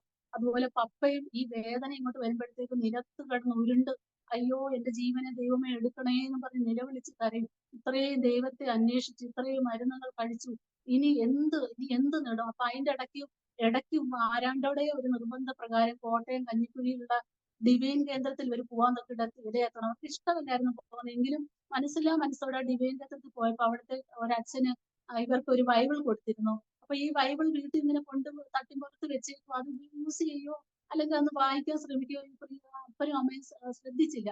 അങ്ങനെ ഒരു ദിവസം രാവിലെ ആയപ്പോഴത്തേക്ക് പപ്പായ്ക്ക് വേദന കൂടിയിട്ട് പപ്പ ആ ബെഡിൽ നിന്ന് ഇറങ്ങി താഴെ കിടന്ന് ഉരുണ്ട് മറിയുവാൻ തക്ക ഇടയായി തീർന്നു. അപ്പോഴത്തേക്ക് അമ്മയോട് പറഞ്ഞു, എനിക്കിനി ഈ വേദന സഹിക്കാൻ പറ്റത്തില്ല, എത്രയോ മരണങ്ങൾ നമ്മൾ തിരഞ്ഞെടുത്തു, എന്നിട്ടും മരിക്കാൻ പോലും ദൈവം അനുവദിക്കുന്നില്ല, അതുകൊണ്ട് എന്റെ ജീവൻ നേരെ എന്ന് പോട്ടെ, എനിക്ക് ഇനി ഇത് സഹിക്കാൻ പറ്റുന്നതിന് അപ്പുറമാണെന്ന് പറഞ്ഞു. അപ്പൊ എന്റെ അമ്മയ്ക്ക് എഴുന്നേക്കാൻ വയ്യാന്നെങ്കിൽ അമ്മ പതുക്കെ പോയിട്ട് ആ ബൈബിൾ ഇങ്ങനെ ബൈബിൾ എടുത്തിട്ട് പറഞ്ഞു, അമ്മ കരഞ്ഞുകൊണ്ട് ബൈബിൾ എവിടെ നിന്ന് തുടങ്ങണമെന്നോ, യേശു ആരാന്നോ, പുതിയ നിയമം എന്തുവാന്നോ പഴയ നിയമം എന്തുവാന്നോ ഒന്നും അമ്മയ്ക്ക് അറിയില്ല. പക്ഷെ അമ്മ അത് തുറന്നപ്പോഴത്തേക്ക് പുറപ്പാട് പുസ്തകം കിട്ടി. പുറപ്പാട് പുസ്തകം 15-ാം അധ്യായം കിട്ടി. അമ്മ വളരെ ആഗ്രഹത്തോടെ 15-ാം അധ്യായം വായിച്ച് വന്നപ്പോഴത്തേക്ക് 26-ാം വാക്യത്തിൽ കയറിയപ്പോഴത്തേക്ക്, ഞാൻ നിന്നെ സൗഖ്യമാക്കുന്ന യഹോവയാകുന്നു എന്ന് പറഞ്ഞതുമല്ല, പപ്പയ്ക്ക് വേണ്ടിയാണ് അമ്മ പ്രാർത്ഥിച്ചത്, പപ്പയുടെ ജീവൻ എങ്ങനെയും പോകാൻ വേണ്ടി. പക്ഷെ അമ്മ ആ സമയത്ത് ചാടി എഴുന്നേറ്റിട്ട് അമ്മ പറഞ്ഞു, എനിക്കൊരു അനുഭവം ഉണ്ടായി, ഒരു മുട്ട എപ്രകാരം താഴെ വീണ് പൊട്ടി ചിതറി പോവും, അതേപോലെ എന്റെ വയറ്റിൽ നിന്ന് ഒരു മുട്ട പോലെ ഒരു രൂപം ആ ഒരു ഷേപ്പിൽ താഴെ വന്നിട്ട് അത് ഉരുകി പോകുന്നതായിട്ട് കാണുകയിടയായി തീർന്നു. അപ്പൊ ഞങ്ങളാരും അന്ന് മൈൻഡ് ചെയ്തില്ല. പപ്പയെ മൈൻഡ് ചെയ്തു. പപ്പയ്ക്ക് അതിനുള്ള ശ്രദ്ധിക്കാനുള്ള ഇതില്ല. കാരണം അതിവേദനയിൽ പുളയുകയാണ്. അങ്ങനെ അത്രയും ദിവസം അത്രയും നാളും എന്റെ അമ്മ രാവിലെ എഴുന്നേൽക്കത്തുമില്ല. ഞങ്ങൾക്ക് ഫുഡ് ഉണ്ടാക്കി തരുത്ത. അപ്പൊ അപ്പുറത്തുള്ളവരൊക്കെ വന്നിട്ടാണ് ഈ ഫുഡൊക്കെ ചെയ്തു തരുന്നത്. ഞങ്ങളെ അങ്ങനെ സ്കൂളിലൊക്കെ പോക്ക് കുറവാ. അങ്ങനെ പോകാൻ പറ്റത്തില്ല വീട്ടിൽ നിന്ന്. അങ്ങനെ ഈ അമ്മയെ ഈ ഒരു അനുഭവം ഉണ്ടായി കുറേ നാൾ കഴിഞ്ഞപ്പോഴത്തേക്ക് പിന്നീട് അമ്മയ്ക്ക് ഇങ്ങനെ ഒരു കുഴപ്പമില്ല. അമ്മയ്ക്ക് വളരെ ആരോഗ്യം, പഴയ സൗന്ദര്യമൊക്കെ അമ്മയ്ക്ക് വരാൻ തുടങ്ങിയപ്പോഴത്തേക്ക് എന്റെ ബന്ധുക്കളുടെ കൂട്ടത്തിൽ ചിലർക്ക് ഒരു സംശയം തോന്നി. കാരണം ഇത്രമാത്രം മരണം ഒരാഴ്ചക്കുള്ളിൽ ഇങ്ങനെ മരണപ്പെടുമെന്ന് പറഞ്ഞ ആള് എത്ര പെട്ടെന്ന് എങ്ങനെ ചാടി എഴുന്നേറ്റിട്ട് വീട്ടിലെ കാര്യങ്ങൾ നോക്കുന്നു, ഞങ്ങളെ പറഞ്ഞയക്കുന്നു. വളരെ വളരെ വളരെ ഒത്തിരി വ്യത്യാസം വരുന്നതായിട്ട് കാണും. അപ്പൊ ഇവര് എന്റെ പ്രിയപ്പെട്ടവരെല്ലാം കൂടെ തീരുമാനിച്ച് അതേ ഹോസ്പിറ്റലിൽ ഒന്നുകൂടെ ശ്രീചിത്രയിൽ പോകാന്ന് വിചാരിച്ചു. അങ്ങനെ അമ്മയും കൂട്ടി അവരെയും കൂട്ടി ഈ ഹോസ്പിറ്റലിലേക്ക് പോകാൻ തക്ക ഇടയായി തീർന്നു. അവിടെ ചെന്നപ്പോഴത്തേക്ക് ഡോക്ടർ ചോദിച്ചു, നിങ്ങളെ വീട്ടിൽ പറഞ്ഞു വിട്ടതല്ലേ, ഇനി എന്താ വന്നേന്ന് ചോദിച്ചപ്പോ കൂടെ പോയ ആള് പറഞ്ഞു, അതെ ഡോക്ടറെ, ഈ സഹോദരി ഒന്ന് നോക്കിയേ, ഈ അന്നത്തെ അവസ്ഥയാണ് ഇത്, റിപ്പോർട്ടിനകത്ത് ഇന്ന ഒരു കുടലില്ലെന്നാ പറയുന്നത്, പക്ഷെ ചില വ്യത്യാസങ്ങൾ കാണുന്നുണ്ട്. അന്ന് പറഞ്ഞു ഒരു പ്രാവശ്യം കൂടെ സ്കാനിങ് ചെയ്യണമെന്ന് പറഞ്ഞു. അതേ ടെസ്റ്റുകൾ ചെയ്യണം. അമ്മയുടെ കയ്യിരിക്കുന്ന ഫയല് ദീർഘനാളത്തെ ഒരു ഫയലാണ്. അപ്പൊ ആ ഒരു റിപ്പോർട്ടുള്ള ഫയലുമായിട്ട് ഇങ്ങനെ അമ്മ നിൽക്കുകയാണ്. എന്തുവായാലും ഇവരുടെ ചെന്നവരുടെ നിർബന്ധ പ്രകാരം സ്കാനിങ് ചെയ്ത് ഡോക്ടറിന്റെ അതേ മേശക്കരികിൽ വന്നപ്പോഴത്തേക്ക് ഡോക്ടർ ആ റിപ്പോർട്ട് നോക്കിയിട്ട് കുറേ നേരത്തൊക്കെ കുനിഞ്ഞ് ഒരേ ഇരിപ്പിരിക്കുവാൻ ഇടയായി തീർന്നു. അവര് പറഞ്ഞു, ഈ ആള് തന്നെയാണോ എന്റെ അടുത്ത് ചികിത്സിക്കുന്നത്? അപ്പൊ ഇവര് ചോദിച്ചു, അതെന്താ ഡോക്ടർ അങ്ങനെ ചോദിച്ചു. ഈ സഹോദരിയുടെ കുടൽ ഇവിടെ ഇല്ലായിരുന്നല്ലോ, അത് വ്രണം ബാധിച്ച് പോയതല്ലേ, പിന്നെ ഇതെന്താ പറഞ്ഞു. അമ്മ കരഞ്ഞുകൊണ്ട് പറഞ്ഞു, വീട്ടിൽ ഇങ്ങനെ ഒരു സംഭവം ഉണ്ടായി, ഹസ്ബൻഡിന് സുഖമില്ലാതെ കിടക്കുകയാണ്. അപ്പൊ ഹസ്ബൻഡിന് വേണ്ടി പ്രാർത്ഥിച്ച് ഞാൻ ആ ജീവൻ ഒന്ന് പോകാൻ വേണ്ടി ഞാൻ ബൈബിൾ വായിച്ചതാണ്. പക്ഷെ അത് ആ സമയം മുതലാണ് എനിക്ക് ആരോഗ്യം വന്നത്. പിന്നീടാണ് ഞാൻ എഴുന്നേൽക്കാൻ തുടങ്ങിയത് പറഞ്ഞു. അപ്പോഴത്തേക്ക് ഭയങ്കര ഭയങ്കര അത്ഭുതം വന്നു ഡോക്ടർ. ഇത് ദൈവത്താൽ മാത്രമേ സാധ്യമുള്ളൂ. അവരൊരു ഹൈന്ദവപ്പെട്ട ഒരു ഇതിൽപ്പെട്ട ഒരു ഡോക്ടർ ആയിരുന്നു. പക്ഷെ ആ ഡോക്ടർ പറഞ്ഞു, ഇത് ദൈവത്താൽ അല്ലാതെ ഇത് ഇങ്ങനെ നടക്കത്തില്ലെന്ന് പറഞ്ഞു. അവൻ ആ റിപ്പോർട്ട് നോക്കിയപ്പോ അതിനകത്ത് എഴുതിയേക്കുന്ന വെച്ച് കഴിഞ്ഞാൽ അമ്മയുടെ ആ പഴുത്ത അളിഞ്ഞ കുടലിന്റെ സ്ഥാനത്ത് പച്ച കുടൽ വന്നിരിക്കുന്നു. എങ്ങനെ ഒരു യൗവനക്കാരത്തിയുടെ കുടലിരിക്കുന്നു അപ്രകാരം തന്നെ പച്ചയായിട്ട് ഇരിക്കുന്ന ഒരവസ്ഥ അവിടെ ഉണ്ടാവാൻ ഇടയായിത്തീർന്നു. അമ്മ പെട്ടെന്ന് തന്നെ ആ റൂമിൽ നിന്ന് ഇറങ്ങി വരാന്തയിൽ നിന്ന് ആ ഫസ്റ്റ് സാക്ഷ്യം ആ ശ്രീചിത്ര മെഡിക്കൽ കോളേജിന്റെ വരാന്തയിൽ നിന്നാണ് പറയുന്നത്. യേശു എന്നെ രക്ഷിച്ചു എന്ന ആദ്യ സാക്ഷ്യം പറയുവാൻ ഇടയായി തീർന്നു. പിന്നീട് അമ്മയെ അവിടെ നിന്ന് വീട്ടിൽ കൊണ്ടുവന്ന ശേഷം പപ്പയ്ക്ക് ഇത് കണ്ടപ്പോഴത്തേക്കും ഭയങ്കര അതിശയമായി പോയി. അപ്പൊ പപ്പ പിന്നെ കുറെ ദിവസം കഴിഞ്ഞപ്പോഴത്തേക്ക് പപ്പയുടെ ഈ മുഴ ഇങ്ങനെ ചെറുതായിട്ട് വലിപ്പം കുറഞ്ഞു വന്ന് ആ മുഴ അവസാനം അപ്രത്യക്ഷമായി. എല്ലാ മാസവും വരുന്ന ചുണ്ട് വീർപ്പലും വയറു വീർപ്പലും നിന്നു. പൂർണ്ണ സൗഖ്യം കൊടുത്തു. ഹോസ്പിറ്റലിൽ ചെന്നപ്പോഴത്തേക്ക് വയറ്റിൽ ക്യാൻസർ ആ ഒരു അവസ്ഥയില്ല, ഫുള്ള് മാറി. എങ്ങനെ പഴയ ആരോഗ്യം അതേ രീതിയിൽ തിരിച്ചു വരുവിടയായി തീർന്നു. അങ്ങനെ രണ്ടുപേരും ഈ രോഗം എന്ന ഈ മഹാവ്യാധിയിൽ നിന്ന് രക്ഷപ്പെടുകയായി തീർന്നു. പക്ഷെ അതിൽ പിന്നീട് നമ്മൾ ചെറിയ രീതിയിൽ ആ ഒരു പച്ചിപ്പ് ആയിട്ടുള്ള ജീവിതത്തിൽ കടന്നു വരിക. പക്ഷെ പപ്പയ്ക്ക് ഹൃദയത്തിനകത്ത് റിപ്പന്റൻസ് ഇല്ലായിരുന്നു അതുവരെ. അങ്ങനെ ഒരു പൂർണ്ണമായിട്ട് ഒരു ഹൃദയം ഒരു ദൈവത്തോട് നന്ദി കാണിക്കണമെന്നോ അല്ലെന്നുണ്ടെങ്കിൽ ദൈവം സൗഖ്യം തന്നു എന്നൊക്കെ അറിയാവുന്നെങ്കിൽ തന്നെ ഹൃദയത്തിന് ഒരു മാറ്റം പിന്നീട് വന്നില്ല, ഉടനെ വന്നില്ലായിരുന്നു. അതുകൊണ്ട് തന്നെ ഇത് ഇങ്ങനെ തുടർമാനമായിട്ട് ഇങ്ങനെ അമ്മയെ ഇങ്ങനെ കുറ്റപ്പെടുത്തി പറഞ്ഞുകൊണ്ടേയിരുന്നു. കാരണം നീ നിമിത്തമാണ്. പിന്നീടുള്ള അവസ്ഥ ഞാൻ പറയാം, നീ നിമിത്തമാണ് എന്റെ ക്യാഷ് എല്ലാം പോയത്, നീ നിമിത്തം എന്റെ ഹോസ്പിറ്റലിൽ എന്റെ പൈസ എല്ലാം പോയി, ഇങ്ങനെ ഇടയ്ക്കിടയ്ക്ക് ഇങ്ങനെ അമ്മയെ പറഞ്ഞ് വേദനിപ്പിക്കുമായിരുന്നു. അങ്ങനെ കുറെ നാൾ ഇങ്ങനെ കഴിഞ്ഞ് പപ്പ വീണ്ടും കടയിലൊക്കെ പോയി ഇങ്ങനെ തുടങ്ങി, ഞങ്ങൾ സ്കൂളിലൊക്കെ പോയി തുടങ്ങി. അങ്ങനെ പോയി കഴിഞ്ഞ പിന്നീടുള്ള ഒരു ദിവസം ഇങ്ങനെ രണ്ടുപേരും വളരെ സന്തോഷത്തോടെ, അതായത് 2000 തന്നെയാണ് മാർച്ച് 20 തിങ്കളാഴ്ച ആ ഒരു ദിവസം ഒരു രാവിലെ ഒരു 10-11 മണി ആയപ്പോഴത്തേക്ക് രണ്ടുപേരും വളരെ സന്തോഷത്തോടെ സംസാരിച്ചുകൊണ്ടിരിക്കുവായിരുന്നു. ആ സമയത്ത് എനിക്ക് 18 വയസ്സൊക്കെ കഴിഞ്ഞതിന്റെ ഒരു സംസാരം ഇവിടെ ഉണ്ടായി. ഇതുവരെ നിന്നെ ചികിത്സിച്ചതുകൊണ്ട് എന്റെ മകളെ നല്ല രീതിയിൽ വിവാഹം കഴിക്കുവാനോ അന്നൊക്കെ പറ്റില്ല എന്ന്. അപ്പൊ ഞാൻ എന്റെ ഒരു ആന്റിയുടെ വീട് അതിന്റെ പുറകിലുണ്ട്. അപ്പൊ അവിടെ നിന്നും ഞാൻ താഴോട്ട് ഇറങ്ങി വരുന്ന ടൈമിലാണ് ഇവർ രണ്ടുപേരും സംസാരിച്ചുകൊണ്ടിരിക്കുന്നത്. എന്നെ കണ്ടതുമില്ല. എന്റെ പപ്പ മോളെ ഇങ്ങോട്ട് വന്നേന്ന് പറഞ്ഞു. അപ്പൊ ഞാൻ ചോദിച്ചു എന്താ എന്ന് ചോദിച്ചുകൊണ്ട് അടുത്തിരുന്ന് പറഞ്ഞു, മോളെ നിന്നെ വിവാഹം കഴിക്കാനോ അല്ലെങ്കിൽ നിനക്ക് എന്തെങ്കിലും തരാനോ എന്നെ കൊണ്ട് കഴിയില്ല, നീ എനിക്കൊരു ഭാരമാണെന്ന് പറഞ്ഞു. അപ്പൊ ഇങ്ങനെ പറഞ്ഞപ്പോൾ അന്നത്തെ ആ മാനസികാവസ്ഥയിൽ പിതാവ് ആ കോപിഷ്ഠമായിട്ടുള്ള ഒരു സ്വഭാവം ഉള്ളത് കൊണ്ട് അങ്ങനെ പറഞ്ഞു പോയതാ. പക്ഷെ അങ്ങനെ കുറെ കാര്യങ്ങൾ എന്റെ മുഖത്ത് നോക്കി ഇങ്ങനെ പറഞ്ഞപ്പോഴത്തേക്ക് എനിക്ക് ഭയങ്കരമായിട്ട് ടെൻഷനും ഉള്ളിൽ ഭയങ്കര വേദന തോന്നി. കാരണം വെച്ച് കഴിഞ്ഞാൽ ദൈവമേ, പിന്നെ അപ്പൊ ഇതിനകത്ത് നമ്മൾ വന്നിരുന്നു. ഈ വിശ്വാസത്തിലോട്ട് വന്ന ടൈമിൽ നമുക്ക് അടുത്തൊരു ഇങ്ങനെയുള്ള ഒരു വിശ്വാസ ഭവനങ്ങളൊന്നും അന്നില്ല. ആകെ കൂടിയുള്ള ഒരു മർത്തോമ പള്ളിയുള്ളൂ. അപ്പൊ ആ സഭയിലും ആ ചർച്ചിലേക്കാണ് ഞങ്ങൾ 5 പേരും പോകാൻ ഇടയായി തീർന്നത്. അപ്പൊ അവിടെ നിൽക്കുന്ന ഒരു അവസ്ഥയിലാണ് ഈ ഒരു ഇവർ തമ്മിലുള്ള സംസാരങ്ങളും എന്നോട് ഇങ്ങനെ ഭാരമാണെന്ന് പറയുന്നതും ഒക്കെ എനിക്കപ്പോ അത് ഉള്ളില് ഭയങ്കര സങ്കടം തോന്നി. കാരണം നമ്മൾ ബന്ധുമിത്രാദികളെ വിട്ട് എല്ലാവരാലും വെറുക്കപ്പെട്ടു. നമ്മൾ നേരത്തെ വിശ്വസിച്ചിരുന്ന സംഘടനയിൽ നിന്ന് എതിർപ്പുകളും വീട് കത്തിക്കാൻ വരെ അവർ പ്ലാൻ ചെയ്തു. ബന്ധുജനങ്ങൾക്കിടയിൽ നിന്നും മതം വിറ്റു എന്നൊക്കെ പറഞ്ഞ് കുറെ പ്രശ്നങ്ങളൊക്കെ ഉണ്ടായത് കൊണ്ട് നമ്മൾ ആരുമായിട്ട് ഒരു കണക്ഷനും ഇല്ല. ഫ്രണ്ട്സ് ഒക്കെ എന്നെ വളരെ അകറ്റി നിർത്തുമായിരുന്നു. കാരണം എന്റെ പപ്പ പറഞ്ഞിട്ടുണ്ട്, ഒരു കൂട്ടുകാരുമായിട്ടും ഒരു സഹകരണവും വേണ്ട, ആരുമായിട്ട് മിണ്ടുകയും ചെയ്യരുത്. സ്കൂളിൽ കൊണ്ടുവിടും, വൈകിട്ട് വരുമ്പോ നടന്നു വരുമ്പോ തന്നെ പപ്പ പറയും ആരെ നോക്കരുത്, അങ്ങോട്ടും ഇങ്ങോട്ടും വീട്ടിൽ ചെന്ന് പെട്ടെന്ന് എത്തണമെന്ന് പറയും. അതുകൊണ്ട് തന്നെ കൂട്ടുകാരിൽ നിന്ന് അകറ്റി നിർത്തി. ഈ ഒരു എല്ലാ വിഷമങ്ങളും എന്റെ ഉള്ളിൽ അടക്കി ഞാൻ ഈ ഒരു രീതിയിൽ എന്നോട് മുഖത്ത് നോക്കി എന്നെ ഡയറക്റ്റ് എന്നോട് പറഞ്ഞപ്പോ എനിക്ക് വളരെ സങ്കടം തോന്നാൻ തൊക്കെ ഇടയായി തീർന്നു. ഞാൻ പെട്ടെന്ന് തന്നെ അവിടുന്ന് കരഞ്ഞുകൊണ്ട് ഓടിച്ചെന്ന് ഞാൻ എന്റെ മുറിയിൽ കയറി കതകടച്ചു. അപ്പൊ കതകടച്ചതിന് ശേഷം അന്ന് ഒരു പകല് 11 മണി ആയപ്പോഴാണ് ഞാൻ കതകടച്ചു. കതകടച്ചിട്ട് ഞാൻ അവിടെ ഒരുപാട് ആ മുറിയിൽ കയറി കരഞ്ഞു. കരഞ്ഞപ്പോ എനിക്ക് കൊച്ചിലെ മുതലേ ഡയറി എഴുതുന്ന സ്വഭാവമുണ്ട്. ഓരോ ദിവസം നമ്മുടെ എന്റെ ജീവിതത്തിലെ പ്രശ്നങ്ങളും പ്രതികൂലങ്ങളും എന്റെ അപ്പന്റെ ആ ഒരു കോപിഷ്ഠമായ സ്വഭാവങ്ങളും സ്കൂളിലെ വിശേഷങ്ങളും വഴിയിലെ കഥകളും എല്ലാം ഞാൻ കഥകളായി എഴുതി വെക്കുമായിരുന്നു. അന്നു മുതലേ എന്റെ സങ്കടങ്ങളും എന്റെ പ്രശ്നങ്ങളും ഒക്കെ ഓർത്ത് ഞാൻ ഒരുപാട് പാട്ടുകൾ എഴുതുമായിരുന്നു. അങ്ങനെയൊക്കെയുള്ള സ്വഭാവങ്ങൾ ഉള്ളത് കൊണ്ട് തന്നെ ഞാൻ ആ സമയത്ത് ഡയറി എടുക്കാന്നൊക്കെ ഇടയായി തീർന്നു. അപ്പം ഞാൻ അങ്ങ് അകത്ത് കയറിയിരുന്നത് ദൈവത്തോട് ഞാൻ പറഞ്ഞു, എന്റെ ദൈവമേ, ആ സമയത്ത് വിശ്വാസ ചുവടുകൾ വെച്ച് തുടങ്ങുന്നതേ ഉള്ളൂ, കർത്താവിനെ അറിഞ്ഞു തുടങ്ങുന്നതേ ഉള്ളൂ. എങ്കിലും ആ ആദ്യ ദിനം മുതൽ കർത്താവിനെ എനിക്ക് ഭയങ്കര ഇഷ്ടമായിരുന്നു. എന്നെ ഹൃദയത്തിൽ ഒരുപാട് കർത്താവിനെ ടച്ച് ചെയ്തു. കർത്താവിനെ ആ സമയത്ത് ഞാൻ ഒരുപാട് ആഴത്തിൽ അറിയുവാനും, പ്രത്യേകിച്ച് പരിശുദ്ധാത്മാവിനെ കുറിച്ച് എനിക്ക് ആരും എനിക്ക് പറഞ്ഞു തരത്തില്ലായിരുന്നു. പക്ഷെ ചില പുസ്തകങ്ങളൊക്കെ വായിക്കുന്ന അറിവിൽ കൂടി പരിശുദ്ധാത്മാവിനെ എന്റെ ഫ്രണ്ടാക്കി ഞാൻ കൊച്ചിലേ മുതൽ വെക്കുമായിരുന്നു. അപ്പൊ ആ ഒരു ചെറിയ അറിവ് എനിക്ക് ഉള്ളത് കൊണ്ട് ഞാൻ അകത്ത് കയറി ഡയറി എടുത്തിട്ട് ഞാൻ ചുമന്ന മഷി വെച്ചാണ് എഴുതുന്നത് മൊത്തം. അവിടെ ആ ഡയറി എടുത്തിട്ട് ഞാൻ അവിടെ ഇങ്ങനെ എഴുതുവാൻ തൊക്കെ ഇടയായി തീർന്നു. കർത്താവെ, ഞാൻ ഇന്ന് എന്റെ പിതാവിന്റെ പേര് ഇവിടെ വെട്ടി മാറ്റുന്നു. കാരണം നീ എനിക്കൊരു ഭാരമാണ്, നിനക്ക് വേണ്ടി എനിക്ക് കരുതാൻ എന്റെ കയ്യിൽ ഒന്നുമില്ല എന്ന് പറഞ്ഞു പിതാവിന്റെ പേര് വെട്ടി മാറ്റിയ സ്ഥാനത്ത് ഞാൻ എന്റെ സ്വർഗീയ പിതാവേന്ന് ഞാൻ അവിടെ എഴുതി വെക്കുവാൻ തീർന്നു. ഇന്നത്തെ എന്റെ ഈ വിവാഹം കഴിഞ്ഞ എന്റെ ഈ കുഞ്ഞുങ്ങളും പ്രിയപ്പെട്ടവനുമായിട്ട് ഈ ഭവനത്തിൽ വസിക്കുമ്പോൾ ഇന്നും എന്റെ ജീവിത വേദനകൾക്കിടയിൽ എന്റെ അമ്മയുടെ രോഗം മാറിയതോ അപ്പന്റെ രോഗം മാറിയതോ മറ്റൊന്നുമല്ല, എന്നെ ഇന്നും ബലപ്പെടുത്തിയിരിക്കുന്ന വലിയൊരു ദൈവ സാന്നിധ്യം ഈ 2000 ആണ്ട് മാർച്ച് 20 തിങ്കളാഴ്ച രാത്രിയിൽ എന്നെ മുറിയിൽ അനുഭവപ്പെടുവാൻ ഇടയായി തീർന്നു. ആ ഒരു ബലമാണ് ഇന്നും എന്നെ നിർത്തിയിരിക്കുന്നത്. അതുകൊണ്ട് ഞാൻ ഈ എന്നെ കേൾക്കുന്ന എന്റെ പ്രിയമുള്ളവരോട് പറയുന്നത്, എന്റെ കർത്താവ് മുറിയിൽ ഇറങ്ങി വരുന്ന ആ സാന്നിധ്യത്തെ അടുത്തിരുന്ന് അപ്പനെ പോലെ ആശ്വസിപ്പിക്കുന്ന ഒരു വലിയൊരു വിടുതലിന്റെ ഒരു സാക്ഷ്യമാണ് ഞാൻ പറയുന്നത്.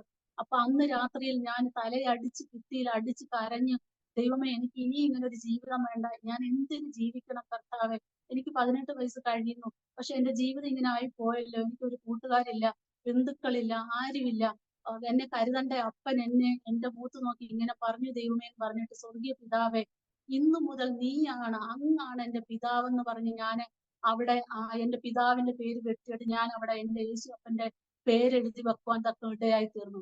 അപ്പൊ എന്നും ഞാൻ 2 മണിയാകുമ്പോൾ അലാറം വെച്ച് പ്രാർത്ഥിക്കുന്ന ഒരു സ്വഭാവം എനിക്കുണ്ട്. 2 മുതൽ 3 വരെ ഞാൻ മുട്ടുമേൽ നിന്ന് ആ പ്രായത്തിൽ പ്രാർത്ഥിക്കുന്നത് ഇത് മാത്രമായിരുന്നു. എന്റെ പിതാവേ, എന്റെ പിതാവിന്റെ സ്വഭാവം പോലെ സമാധാനം തരാത്ത, വെക്കുന്ന ഭക്ഷണം കഴിക്കുവാൻ സമ്മതിക്കാത്ത, ഇങ്ങനെ കുടിക്കുന്ന, മദ്യപാനത്തിൽ അടിമപ്പെട്ട് ദീർഘനാളുകൾ ഞങ്ങളെ കഷ്ടത്തിലാക്കിയതുപോലെ ഒരു വിവാഹം എനിക്ക് തരല്ലേ കർത്താവേ. എനിക്ക് മറ്റു മുതലുകളും സമ്പത്തും ധനവും ഒന്നും ഇല്ലെങ്കിൽ തന്നെയും എന്നെ സ്നേഹിക്കുന്ന, ഞാൻ ആഗ്രഹിക്കുന്ന, കർത്താവ് സ്നേഹിക്കുന്ന ഒരാളെ മാത്രമേ എനിക്ക് വിവാഹം ചെയ്ത് തരാവുള്ളേ എന്ന് ആ പ്രായം മുതൽ ഞാൻ പ്രാർത്ഥിക്കുമായിരുന്നു. അതുകൊണ്ട് തന്നെ ഞാൻ ആ ഡയറിയിൽ എന്റെ പിതാവിന്റെ പേര് വെട്ടിമാറ്റിയിട്ട് ആ സ്ഥാനത്ത് എന്റെ സ്വർഗത്തിലെ അപ്പന്റെ പേര് എഴുതി വെച്ചു. അങ്ങനെ അന്ന് ആ രാത്രി ഞാൻ പ്രാർത്ഥിച്ചില്ല. 1:55, 56, 57 ആയപ്പോഴും ഞാൻ പ്രാർത്ഥിച്ചിട്ടില്ല. അപ്പൊ ആ സമയത്ത് എന്റെ പെട്ടെന്ന് ഞാൻ ഇങ്ങനെ ഭിത്തിയോട് ചാരി ഒരു പില്ലോ എന്റെ മടിയിലുണ്ട്, ഒരു പില്ലോ ഞാൻ ഭിത്തിയോട് ചേർത്ത് വെച്ചിട്ട് ചാരി കിടക്കും. കണ്ണ് തുറന്നു തന്നെ ഇരിക്കുകയാണ്, ഉറങ്ങിയിട്ടില്ല. അങ്ങനെ തന്നെ ഇരിക്കുകയാണ്. കാരണം പ്രത്യേക ഒരു മാനസിക നിലയിൽ ആകെ മുടിയൊക്കെ അടിച്ച് വാരിയിട്ട് ഇരിക്കുന്ന ഒരു അവസ്ഥയിലാണ്. പെട്ടെന്ന് ഒറ്റ സെക്കൻഡ് കൊണ്ട് ഞാൻ വാവിട്ട്, ശബ്ദം വെളിയിൽ വരാതെ ഞാൻ ഉള്ളിൽ വാവിട്ട് കരഞ്ഞുകൊണ്ടിരിക്കുക. ആ സമയത്ത് പെട്ടെന്ന് എന്റെ മുറിയിലേക്ക് ഒരു സ്വർണ്ണ വലയം, എന്റെ ബെഡിന് ചുറ്റും മാത്രം ഒരു സ്വർണ്ണ വലയം മൂടുവാൻ തക്കവണ്ണം ഇടയായി തീർന്നു. അപ്പൊ ഞാൻ പെട്ടെന്ന് ഞെട്ടി. അപ്പൊ ഞെട്ടിയിട്ട് ഞാൻ വിചാരിക്കുകയാണ്, ദൈവം ഇവിടെ എന്താണ് സംഭവിക്കാൻ പോകുന്നത്? ഡോറ് ലോക്ക് ചെയ്തേക്കുവാണല്ലോ. പെട്ടെന്ന് എന്റെ ഭയം അങ്ങ് വിട്ടുമാറി. അതാ ഒരു ഒരു ഭയങ്കര എന്തോ എങ്ങനെ ആ വാത്സല്യം എനിക്ക് എങ്ങനെ വിശദീകരിക്കുന്ന അറിയത്തില്ല. അത്രയ്ക്കും വാത്സല്യമേറിയ സ്നേഹം കൊണ്ട് പൊതിയുന്ന ഒരു പിതാവ് ഇതാ മുറിയിലേക്ക് കയറി വരികയാണ്. കയറി വന്നതുമല്ല, ആ വലതുകരം കൊണ്ട് എന്റെ കവിളിലെ കണ്ണീര് ആദ്യം തുടച്ചതിന് ശേഷം പറഞ്ഞു, മോളേ എന്നാണ് വിളിച്ചത്. മോളേ എന്ന് വിളിച്ചപ്പോഴത്തേക്ക് എന്റെ സങ്കടങ്ങൾ പുറത്തെല്ലാം വന്നിട്ട് ഞാൻ ഭയങ്കരമായിട്ട് നിലവിളിച്ച് കരഞ്ഞു. കരഞ്ഞപ്പോഴത്തേക്ക് പെട്ടെന്ന് ഞാൻ എന്റെ ലോകത്തിന്റെ പിതാവിനെ ഓർത്തു. പിതാവ് ഇത് കേട്ട് കഴിഞ്ഞാൽ പെട്ടെന്ന് ഡോറെ വന്ന് അടിക്കും, തുറക്കാൻ പറയും, അടി കിട്ടും. അതുകൊണ്ട് ഞാൻ ഉള്ളിൽ കരഞ്ഞു. കരഞ്ഞപ്പോഴത്തേക്കും മകളെ, നമ്മൾ പാട്ടുകാരൻ പാടിയതുപോലെ ഇത്തിരി നേരം യേശു എന്റെ അടുത്ത് വന്നിരുന്നു ഒത്തിരി കാര്യങ്ങൾ ചൊല്ലി. ആ പാട്ട് പോലെ തന്നെ ഒരു ഇത്തിരി നേരം എന്റെ അടുക്കൽ വന്നിരുന്നു ഒത്തിരി കാര്യങ്ങൾ എന്നോട് ആ രാത്രി പറഞ്ഞു. എന്റെ കർത്താവ് എന്നോട് പറഞ്ഞു, മകളെ നീ ഒന്നുകൊണ്ട് വിഷമിക്കരുത്. നിന്റെ ലോകത്തിലെ പിതാവാണ് നിന്നോട് പറഞ്ഞത്, നിനക്ക് കരുതാനില്ലെന്നും നീ എനിക്കൊരു ഭാരമാണെന്നും നിനക്ക് ഭാഗ്യമുണ്ടെങ്കിൽ വിവാഹം കഴിക്കാമെന്നൊക്കെ പറഞ്ഞത് ഈ ലോകത്തിന്റെ പിതാവാണ്. പക്ഷേ നിനക്ക് ഈ പിതാവ് അല്ലാതെ വേറൊരു പിതാവ് നിനക്കുണ്ട്. ആ പിതാവിനെ കുറിച്ച് നിനക്ക് അറിയാവോ എന്ന് ചോദിച്ചതുമല്ല, ഞാൻ പറഞ്ഞു യേശുപ്പാന്ന് വിളിച്ചു. യേശുപ്പാന്ന് വിളിച്ചപ്പോഴത്തേക്ക് എന്റെ ഷോൾഡറിലോട്ട് കരം വെച്ചിട്ട് ബാക്കി കാര്യങ്ങൾ പറയാൻ തുടങ്ങി. ഇന്നു മുതൽ ഞാൻ നിനക്കായി കരുതും. ഇനി നിന്റെ വളർച്ച പെട്ടെന്നായിരിക്കും. ഇനി നിന്റെ ഒരു കാര്യത്തിന് നിന്റെ മാതാപിതാക്കളെ നിനക്ക് ആശ്രയം വെക്കേണ്ടി വരത്തില്ല. ഇങ്ങനെ കുറെ കാര്യങ്ങൾ പറഞ്ഞിട്ട് പോകുന്നതിന് തൊട്ടു മുമ്പ് എന്നോട് പറഞ്ഞത് ഇപ്രകാരമാണ്, നിന്റെ കണ്ണുനീരും നിരാശയും ദുഃഖവും ഒരു നാളിൽ നിന്നിൽ നിന്ന് വിട്ടുമാറും എന്ന് പറഞ്ഞിട്ട് ഞാൻ പോവുകയാണെന്ന് പറഞ്ഞിട്ട് തിരിഞ്ഞു നടന്നൊന്നുമല്ല, മുറി നേരത്തെ ഉണ്ടായതുപോലെ ആ നോർമലായിട്ടുള്ള രീതിയിലായി തീരുകയും ചെയ്തു. ഞാൻ പെട്ടെന്ന് ചാടി എഴുന്നേറ്റ്. എനിക്കൊരു എനർജി വന്നു. എനിക്ക് ഒരാളുണ്ട് എനിക്ക് കരുതാൻ, എന്നെ സ്നേഹിക്കാൻ ഒരപ്പൻ ഉണ്ടെന്നുള്ള ഒരു തിരിച്ചറിവ് എനിക്ക് വന്നു. ഞാൻ പെട്ടെന്ന് ചാടി എഴുന്നേറ്റു. എനിക്ക് വിശ്വസിക്കാൻ പറ്റുന്നില്ല. കാരണം എന്റെ കണ്ണുകൾ വീങ്ങി ആകെ. ഞാൻ ഭക്ഷണം ഒന്നാമത് ഫുഡ് രാവിലെ കഴിച്ചിട്ടില്ല, ഉച്ചയ്ക്ക് കഴിച്ചിട്ടില്ല, രാത്രിയിലും കഴിച്ചിട്ടില്ല. പക്ഷെ എനിക്കൊരു ബലം വന്നിരിക്കുന്നു. എനിക്ക് എന്തൊക്കെ ഒരു ഉറപ്പ് എന്റെ ഹൃദയത്തിൽ വന്നു. അപ്പൊ എനിക്ക് വിശ്വസിക്കാൻ പറ്റില്ല. അപ്പൊ ഞാൻ പറഞ്ഞു, കർത്താവേ എനിക്ക് വിശ്വസിക്കാൻ പ്രയാസമാണ്. അതുകൊണ്ട് ഞാൻ 3 അടയാളങ്ങൾ വെക്കുന്നു. ഈ അടയാളങ്ങൾ നാളെ 6 മണിക്ക് ശേഷം നടക്കുകയാണെങ്കിൽ മാത്രമേ ഞാൻ ഇത് വിശ്വസിക്കത്തുള്ളൂ. അങ്ങ് തന്നെയാണ് എന്റെ മുറിയിൽ വന്നത് ഞാൻ വിശ്വസിക്കാമെന്ന് പറഞ്ഞു. അങ്ങനെ ഞാൻ അടയാളം വെച്ചു. എന്റെ വീടിന്റെ തൊട്ട് പടിഞ്ഞാറ് വശത്തായിട്ട് ഒരു മുസ്ലിം ഫാമിലി ഉണ്ട്. അവിടുത്തെ ഒരു കുട്ടിയുണ്ട്. അത് എന്നെക്കാൾ ഇളയതാണ്. പക്ഷെ എന്ത് കാര്യങ്ങൾ ഉണ്ടെങ്കിലും ഞങ്ങൾ അങ്ങോട്ടും ഇങ്ങോട്ട് ഷെയർ ചെയ്യുമായിരുന്നു. അപ്പൊ ആ കുട്ടി ഒരിക്കലും രാവിലെ എഴുന്നേക്കത്തില്ല. ഒരു 8, 8:30 അല്ലെങ്കിൽ 9 മണിക്ക് എഴുന്നേക്കത്തുള്ളൂ. ഞാൻ പറഞ്ഞു, കർത്താവെ ഒരിക്കലും രാവിലെ എഴുന്നേക്കാത്ത ആ പ്രിയ ആ സഹോദരി രാവിലെ 6 മണിക്ക് മുമ്പ് എഴുന്നേറ്റിട്ട് അവരുടെ വീട് പണിഞ്ഞിട്ടില്ല, ഫൗണ്ടേഷനുള്ള ആ ഫൗണ്ടേഷന്റെ മുകളിൽ നിന്നുകൊണ്ട് പല്ല് ബ്രഷ് ചെയ്യുന്നതായിട്ട് എനിക്ക് കാണണം. അത് ഒന്നാമത്തെ അടയാളം. രണ്ടാമത്തെ ഞാൻ പറഞ്ഞു, ഞാൻ ആദ്യം ഡോർ തുറന്നിട്ട് അങ്ങോട്ട് ആദ്യം പോകില്ല, എന്നെ കണ്ടോണ്ട് ഇങ്ങോട്ട് ഓടി വരണം. അപ്പൊ അത് രണ്ടാമത് വെച്ചു. മൂന്നാമത്തെ അടയാളം ഞാൻ പറഞ്ഞു, ഓടി വന്നിട്ട് എന്റെ ഷോൾഡറെ കൈ വെച്ചിട്ട് അപ്പൻ കഴിഞ്ഞ ദിവസം എന്നോട് പറഞ്ഞ അതേ വാചകം തന്നെ, ഒരു ഒരു നാളിൽ നിന്റെ ദുഃഖവും നിരാശയും കണ്ണീരും മാറുമെന്ന് ആ കുട്ടി പറയണം. എന്നെങ്കിൽ മാത്രമേ എനിക്ക് വിശ്വസിക്കാൻ പറ്റുള്ളൂ. അപ്പ എന്റെ വിശ്വാസം തെറ്റിക്കല്ലേ. അങ്ങനെ ഞാൻ ഒരിക്കലും എന്റെ പിതാവിന്റെ മദ്യപാനവും മയക്കുമരുന്നും ഒക്കെ നിമിത്തവും പിന്നെ അമ്മയുടെ രോഗനിമിത്തം ദീർഘനാളുകൾ ഞാൻ ഉറങ്ങാതെ ഒരുപാട് സങ്കടങ്ങൾ ജീവിതത്തിൽ കളിച്ചു ചിരിക്കേണ്ട സമയത്ത്, സന്തോഷിച്ച് എന്റെ പഠനമൊക്കെ നടത്തേണ്ട സമയത്ത് ഞാൻ ദുഃഖിച്ചും കരഞ്ഞും ഏറെ നാളുകൾ ഞാൻ കരഞ്ഞു. അങ്ങനെ എനിക്ക് ഒരിക്കൽ പോലും നല്ലതായിട്ട് ഉറങ്ങാൻ കഴിഞ്ഞിട്ടില്ല. പക്ഷെ ആ രാത്രി ഞാൻ സുഖമായിട്ട് ഉറങ്ങി. രാവിലെ ആയപ്പോ ഞാൻ എഴുന്നേറ്റു. അതേ അലാറം 6 മണിക്ക് വെച്ചിട്ട് എഴുന്നേറ്റപ്പം എനിക്ക് നെഞ്ചിടിപ്പ് കൂടി. കർത്താവേ, ഞാൻ പറഞ്ഞ അടയാളം നടന്നില്ലെങ്കിൽ എന്റെ വിശ്വാസം പോകും, ഞാൻ മരണത്തിലോട്ട് വഴുതി വീഴുവല്ലോ എന്ന് പറഞ്ഞ് ഞാൻ സങ്കടത്തോടെ കണ്ണ് തുടച്ചിട്ട് എന്റെ മുറിയുടെ വിൻഡോ തുറന്നതുമല്ല, എന്റെ കണ്ണുകൾക്ക് വിശ്വസിക്കാൻ പറ്റാത്ത രീതിയിൽ ഒരിക്കലും രാവിലെ എഴുന്നേക്കാത്ത ആ കുട്ടി അവിടെ പല്ല് തേച്ചുകൊണ്ട് നിൽക്കുന്ന ഇടയായി തീർന്നു. പെട്ടെന്ന് ഞാൻ കതവ് തുറന്ന് അവിടെ നിന്നോട് ചെറിയൊരു ശബ്ദം വെച്ചപ്പോഴത്തേക്ക് ഈ കുട്ടി ഓടി വന്നിട്ട് അവിടെ നിന്നു. മൂന്നാമതായിട്ട് എന്റെ ഷോൾഡറിൽ കൈ വെച്ചിട്ട് പറഞ്ഞു, ചേച്ചി ചേച്ചി ഇന്നലെ രാത്രിയിലും കരഞ്ഞു അല്ലേ? ചേച്ചിയോട് ഞാൻ പറയുന്നു, ചേച്ചിയുടെ കണ്ണീര് ആ വാക്കുകൾക്ക് വ്യത്യാസമില്ല. ചേച്ചിയുടെ കണ്ണീരും ദുഃഖവും നിരാശയും ഒരു നാളിൽ മാറും ചേച്ചി എന്ന് പറഞ്ഞു. അവിടെ നിന്ന് ഞാൻ വാവിട്ട് പറഞ്ഞു, എന്റെ യേശുപ്പ അങ്ങ് ജീവിക്കുന്ന ദൈവം. അപ്പൊ ആ കൊച്ചു പറഞ്ഞു, എന്താണ് ചേച്ചി പറയുന്നത്? ഞാൻ പറഞ്ഞു, കുട്ടി നീ ഒരു മുസ്ലിംസ് ആണ്, പക്ഷെ നിനക്ക് പറഞ്ഞാൽ മനസ്സിലാവുമെന്ന് അറിയത്തില്ല. ഇങ്ങനെ ഒരു സംഭവം നടന്നു, അത് ആരോടും പറയല്ല, ഇത് രഹസ്യമായിട്ട് ഇരിക്കട്ടെ എന്ന് പറഞ്ഞ് വാവിട്ട് പറഞ്ഞപ്പോ ആ കുട്ടി എന്നോട്, അയ്യോ യേശു എന്ന് പറഞ്ഞ ദൈവം ഇങ്ങനെ സംസാരിക്കും. ഞാൻ പറഞ്ഞു, എനിക്ക് അറിയത്തില്ല, ഇന്നലെ രാത്രി ഇത്രമാത്രം അത്ഭുതപ്പെടുത്തുന്ന ഒരു സംഭവം എന്റെ മുറിയിൽ നടന്നു എന്ന് പറഞ്ഞു. സത്യം പറഞ്ഞ എന്റെ പ്രിയമുള്ളവരെ, എനിക്ക് വളരെ കർത്താവ് എന്തെല്ലാം വാഗ്ദത്തം ആ മുറിയിൽ എനിക്ക് തന്നോ അതുപോലെ തന്നെ പിറ്റേ ദിവസം മുതൽ പെട്ടെന്നായിരുന്നു പിന്നീടുള്ള എന്റെ വളർച്ചകൾ. എനിക്ക് മുന്നോട്ട് പഠിക്കുവാൻ കഴിഞ്ഞ അവസാനം ഒരു ഫാഷൻ ഡിസൈനിങ് കോഴ്സ് പഠിക്കുവാൻ തക്കോണം ഒരു ഗവൺമെന്റ് അപ്രൂവ്ഡ് ആയിട്ടുള്ള സ്ഥാപനത്തിൽ പോകാൻ ഇടയായി തീർന്നു. ആ ഇൻസ്റ്റിറ്റ്യൂട്ടിന്റെ പേര് saint Thomas interest school Kattanam ആയിരുന്നു. അവിടെ ഗവൺമെന്റ് അപ്രൂവ്ഡ് ആയിട്ടുള്ള സ്ഥാപനമാണെങ്കിൽ തന്നെ അത് മാനേജ്മെന്റ് പെന്തക്കോസ് വിശ്വാസത്തിലുള്ളവരായിരുന്നു. അതിനകത്ത് തന്നെ നമ്മുടെ മാവേലിക്കര കല്ലുമോൻ കുഞ്ഞുമോനച്ചായൻ പറയുന്ന ആ ചർച്ചിന്റെ കീഴിലുള്ള ചർച്ചായിരുന്നു. അവിടെ തന്നെ പ്രയറും കാര്യങ്ങളും ഒക്കെ ഉണ്ട്. അപ്പൊ അവിടെ ചെന്നതിന് ശേഷമാണ് എനിക്ക് വചനം പഠിക്കുവാനും ഈ സ്നാനം സത്യമാണെന്ന് തിരിച്ചറിയാം. അവിടെ വെച്ച് സ്നാനപ്പെടുകയൊക്കെ ചെയ്തു. അതിന്റെ മാനേജറായിരിക്കുന്ന പ്രിയ Thomas sir, teacher Elizabeth teacher, പ്രിയപ്പെട്ടവര് പോകുന്ന പ്രയറിലൊക്കെ ഞാൻ അറ്റൻഡ് ചെയ്യുകയും പിന്നീട് എന്നെ അവിടുത്തെ കൊയറിന്റെ ലീഡർ ആക്കിയും ഒരുപാട് ഓരോ ബാച്ചിലും 400-450 പിള്ളേരോളം ഉണ്ട്.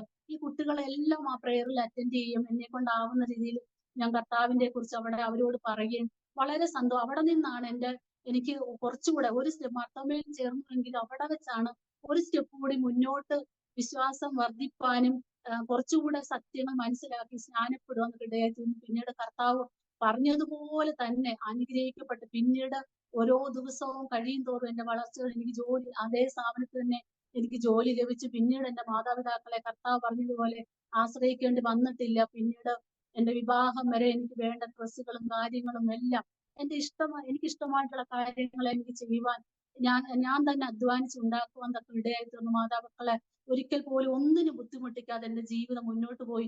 കർത്താവ് പറഞ്ഞതുപോലെ എനിക്ക് അനുഗ്രഹിക്കപ്പെട്ട ഒരു വിവാഹ ജീവിതം കിട്ടി.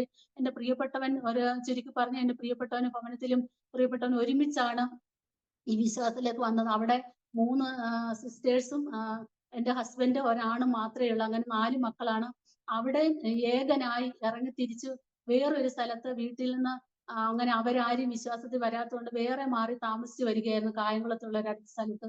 ആ വീട്ടിലോട്ടാണ് എന്നെ വിവാഹം ചെയ്തത്. ആ സമയത്തൊക്കെ ഒരുപാട് പേര് വന്ന് ഈ ആലോചന വേണ്ട, അവൻ ഒറ്റയ്ക്ക് ഇറങ്ങി തിരിച്ചതാണെന്ന്, ഭാവിയിൽ അവന്റെ ജീവൻ അപകടത്തിലാണ്, അതുകൊണ്ട് നിങ്ങളുടെ മകളെ വിവാഹം കഴിച്ചു കൊടുക്കല്ലേ എന്ന് പറഞ്ഞു. അപ്പൊ എന്റെ അമ്മ പറഞ്ഞു, മോളെ ഇത്രയും കാലം നിന്റെ നല്ല സമയം, നിന്റെ 3-4 വയസ്സ് മുതൽ നിന്റെ ഏകദേശം ഒരു 18 വയസ്സ് വരെ നീ അനുഭവിക്കാത്ത യാതനകളും കണ്ണുനീരും ഇല്ല. നീ ഒരുപാട് യാതനകൾ ഇനിയും നീ ഇങ്ങനൊരു വിവാഹം തിരഞ്ഞെടുത്തു കഴിഞ്ഞാൽ ആ ദുഃഖം എനിക്ക് സഹിക്കാൻ കഴിയില്ല എന്ന് പറഞ്ഞു.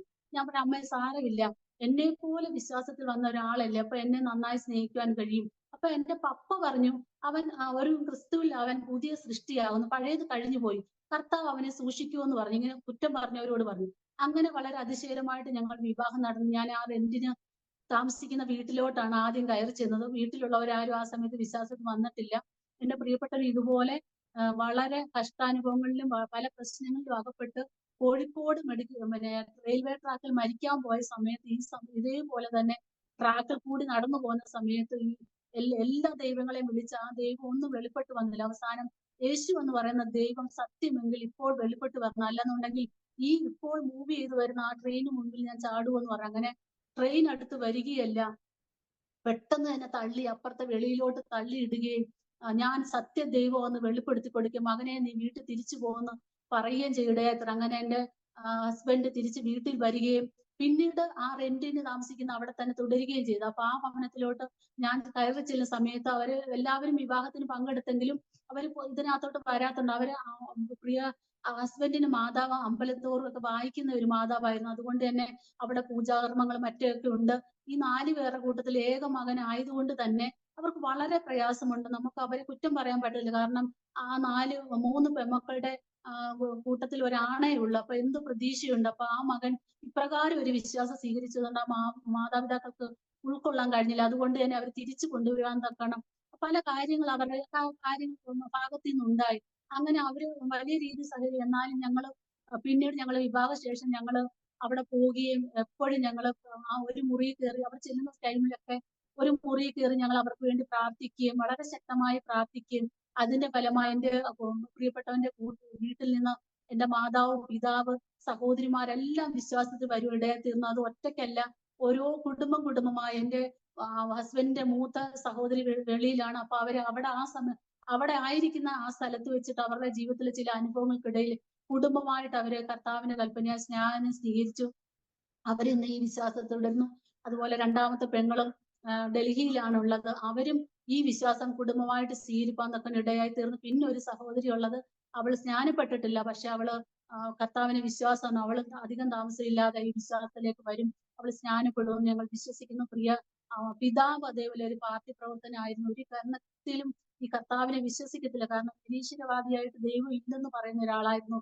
എന്നാൽ മാരകമായിട്ടുള്ള രോഗം ബാധിച്ചു പന്തളത്ത് CM എന്ന് പറയുന്ന ഹോസ്പിറ്റലിന്റെ ICUയിൽ കിടന്ന സമയത്ത് കർത്താവായ ക്രിസ്തു ഡയറക്റ്റ് അബോധാവസ്ഥയിൽ കിടന്ന സമയത്ത് എന്ന് പറഞ്ഞിട്ട് ഞാൻ സത്യ ദൈവമാണ്, യേശു കർത്താവാണ്, നീ ഇവിടുന്ന് ഡിസ്ചാർജ് ആയി പോകുമ്പോൾ എന്റെ കൽപ്പനയായി സ്നാനം സ്വീകരിക്കണമെന്ന് പറഞ്ഞപ്പോൾ അവിടുന്ന് ഇറങ്ങി വന്ന ടൈമില് എന്റെ പിതാവ് എന്റെ ഹസ്ബൻഡിനെ വിളിക്കും, സ്നാനപ്പെടാൻ ആവശ്യപ്പെടുകയും ചെയ്തു. അങ്ങനെ ഞങ്ങൾ ആയിരിക്കുന്ന ചർച്ചിൽ കൊണ്ടുപോയി പിതാവിന്റെ സ്നാനം കഴിയുമെന്നൊക്കെ ഇടയായി തീർന്നു. ഇന്ന് വിശ്വാസത്തിൽ മുന്നിൽ നിൽക്കുന്നു.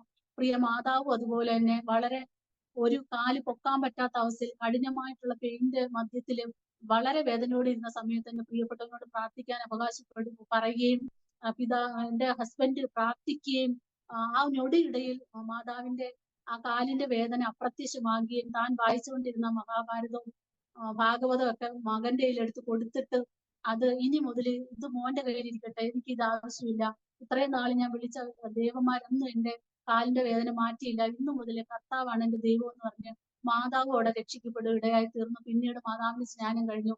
അങ്ങനെ എന്റെ ഹസ്ബൻഡ് ഏകനായി വിശ്വാസത്തിൽ വന്നെങ്കിൽ ഇന്ന് ആ ഭവനത്തിലെ എല്ലാവരെയും നേടുവാൻ തക്കവണ്ണം കർത്താവ് ഞങ്ങൾക്ക് വേണ്ടി സഹായിച്ചു. ദൈവം ഈ ലോകത്തിന്റെ ധനമോ മാനമോ മറ്റൊന്നുമല്ല, ഒരാളെ നമ്മൾ ഏകനായി വന്നിട്ടെങ്കിലും വീട്ടിലുള്ളവരെ എല്ലാം നേടുവാൻ കഴിഞ്ഞത് ഓർത്ത് ഞാൻ എന്റെ ദൈവത്തെ സ്തുതിക്കുകയാണ് ഈ സമയത്ത്. അങ്ങനെ അതിനുശേഷം ഞങ്ങൾക്ക് ഒരു മോള് ജനിച്ചു. ഈ മോള് ഒരു കാര്യം എന്ന് വെച്ചാൽ ഈ മോളെ ഉദരത്തിലായിരിക്കുമ്പോൾ തന്നെ ഞങ്ങൾ കർത്താവിന് വേണ്ടി കൊടുത്തതാണ്. ഇവള് ജനിച്ചപ്പോൾ തന്നെ ഇവൾക്ക് ഒരു കാലിന് ഏന്തുണ്ടായിരുന്നു, പിന്നെ അധികം സംസാരിക്കത്തില്ലായിരുന്നു. പക്ഷെ കർത്താവ് ഇവളെ സമർപ്പിച്ചു. അതിന്റെ കൂടാതെ തന്നെ ഇവള് കുഞ്ഞിലെ മുതലേ വ്യത്യസ്തമായിട്ടുള്ള ഒരു സ്വഭാവമുള്ള കുഞ്ഞായിരുന്നു. പാട്ടിനോടൊക്കെ ഒരുപാട് താല്പര്യമൊക്കെ ഉണ്ടായിരുന്നു. എപ്പോഴും ഞങ്ങൾ പാടുകയും പ്രാർത്ഥിക്കുകയും ഉപവസിക്കുകയും ഒക്കെ ചെയ്യുമ്പോൾ കുഞ്ഞും ഞങ്ങളോട് ചേർന്ന് വന്നിരിക്കുകയും ഒക്കെ ചെയ്യുമായിരുന്നു. അങ്ങനെ അവളെ വളരെ ഈ ഒരു കാര്യത്തിൽ വളരെ ചായ്വുള്ള ഒരു കുഞ്ഞായി കൊച്ചിലെ കാണുവാൻ ഇടയായി തീർന്നു. അങ്ങനെ അവളുടെ കാലിന്റെ ഏന്ത് മാറി പിന്നെ അവള് സംസാരിക്കാൻ ഇടയായി തീർന്നു. അവള് പാട്ട് പാടുവാനൊക്കെ വളരെ മിടുക്കിയാണ്. പാട്ട് എഴുതുവാനും അതിന് ട്യൂൺ കൊടുക്കുവാനും ഒക്കെ ഞാൻ ഒരുപാട് പാട്ടുകൾ എഴുതിയിട്ടുണ്ട്. അതിനെല്ലാം ട്യൂൺ കൊടുക്കുന്നത് ഇപ്പോൾ എന്റെ മോളാണ്. അങ്ങനെ അവളൊരു കഴിവുണ്ട് അവൾക്ക്. അങ്ങനെ ആ സമയത്ത് തന്നെ കുഞ്ഞ് ജനിച്ചതിന് ശേഷം എന്റെ പ്രിയപ്പെട്ടവൻ ഞങ്ങളുടെ വിവാഹത്തിന് മുമ്പ് ബൈബിൾ കോളേജിൽ പോയി പഠിച്ചതാണ്. പിന്നെ ഞങ്ങളുടെ വിവാഹം കഴിഞ്ഞതിന് ശേഷം എനിക്കും ആഗ്രഹം തോന്നി ബൈബിൾ കോളേജിൽ പോകണം. അങ്ങനെ ഞാനും പോയി ബൈബിൾ കോളേജിലൊക്കെ പഠിച്ച് ഞങ്ങൾ ഗ്രാജുവേഷൻ ഒക്കെ കഴിഞ്ഞു. ആ സമയത്ത് ഞങ്ങൾക്ക് ജയിലുകളിൽ പോവാൻ തക്കവണ്ണം ദൈവം ഞങ്ങൾക്ക് അവസരം തന്നു. ഹസ്ബൻഡിന് 56 ജയിലുകളിൽ പോകാനുള്ള പെർമിഷൻ ലഭിച്ചു. എനിക്ക് ലേഡീസിന്റെ ജയിലിൽ പോകാൻ ദൈവം എനിക്ക് ഒരു പെർമിഷൻ കർത്താവ് തന്നു. അങ്ങനെ ഞങ്ങൾ ജയിലുകളിലൊക്കെ പോയി ശുശ്രൂഷ ചെയ്യുവാൻ, മോറൽ ക്ലാസ് എടുക്കുവാനും അനേകം പേരെ ഈ രക്ഷയിലേക്ക് കൊണ്ടുവരാൻ, സുവിശേഷം അറിയിപ്പാനും ദൈവം സഹായിച്ചു. അവിടേക്കുള്ള അനുഭവം എന്ന് വെച്ച് കഴിഞ്ഞാൽ വളരെ സന്തോഷകരമായ ഒരു അനുഭവമാണ്. നമ്മൾ ഇവിടൊക്കെ നടന്ന് സുവിശേഷം പറയുന്നതിനേക്കാളും വളരെ വ്യത്യസ്ത തരത്തിലുള്ള ഒരു അനുഭവങ്ങളാണ് ജയിലിനുള്ളതിലെ. കാരണം വലിയ കൊലപാതകങ്ങളും വലിയ കേസുകളിലൊക്കെ പെട്ട് ഒരു മാനസാന്തരപ്പെടാൻ ഒരു സാധ്യതയില്ലാത്ത പ്രിയപ്പെട്ടവരൊക്കെ അങ്ങനെയുള്ള അന്തേവാസികൾ അവിടെയൊക്കെ ഉണ്ട്. ലേഡീസിന്റെ ജയിലിലൊക്കെ ഉണ്ട്. അപ്പൊ അവിടെയൊക്കെ പോയി നിന്ന് പറയുമ്പോഴത്തേക്ക് അവര് പുറത്തിറങ്ങുവാൻ കഴിയാതെ ആ ഏകാന്തതയുടെ തടവിൽ കഴിയുമ്പോൾ ആരെങ്കിലും ഒന്ന് വന്ന് ഒരു സന്തോഷവാക്ക് പറയാൻ കാത്തിരിക്കുന്നവരാണ് അവരെല്ലാം. അങ്ങനെ ഈ ലേഡീസിനെയൊക്കെ കാണുമ്പോൾ അവിടെ ചെല്ലുന്ന സമയത്തൊക്കെ 16, 15 ഈ ഏജിലുള്ള കുഞ്ഞുങ്ങളൊക്കെ പല തെറ്റുകളകപ്പെട്ട് പിന്നെ ഒരു കൈക്കുഞ്ഞുമായിട്ട് നമ്മൾ ആ ക്ലാസ് എടുക്കുന്ന സമയത്തും ആ പ്രാർത്ഥന നടക്കുന്ന സമയത്ത് നമ്മുടെ മുന്നിൽ വന്നിരിക്കും.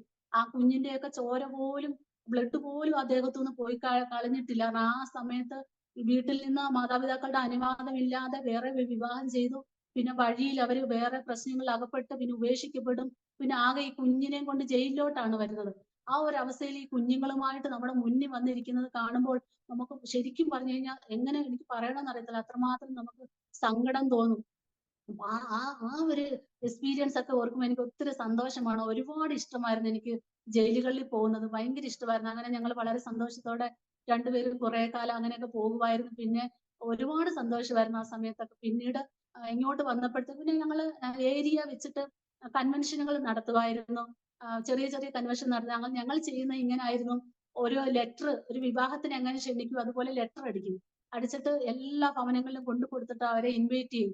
അങ്ങനെ ഈ പ്രിയപ്പെട്ടവരെല്ലാം ഈ കൺവെൻഷന് വന്നിരിക്കുകയും അങ്ങനെ കുറെ കഴിഞ്ഞ് ഓരോ ഏരിയകൾ വെച്ചിട്ട് ഞങ്ങള് പുതിയതായിട്ട് വിശ്വാസത്തിൽ വരുന്നവരും കർത്താവിനെ അറിയാത്തവരെയും ചേർത്തിട്ടൊക്കെ ഞങ്ങൾ ക്ലാസ്സുകൾ വെക്കാറുണ്ടായിരുന്നു. ഞങ്ങൾ ഒരു പ്രെയർ സെൽ ഉണ്ടായിരുന്നു. എന്റെ മകളുടെ പേരായ ഗ്ലോറിയ പ്രെയർ സെൽ എന്ന് പറഞ്ഞൊരു പ്രെയർ സെൽ ഒക്കെ ഉണ്ടായിരുന്നു.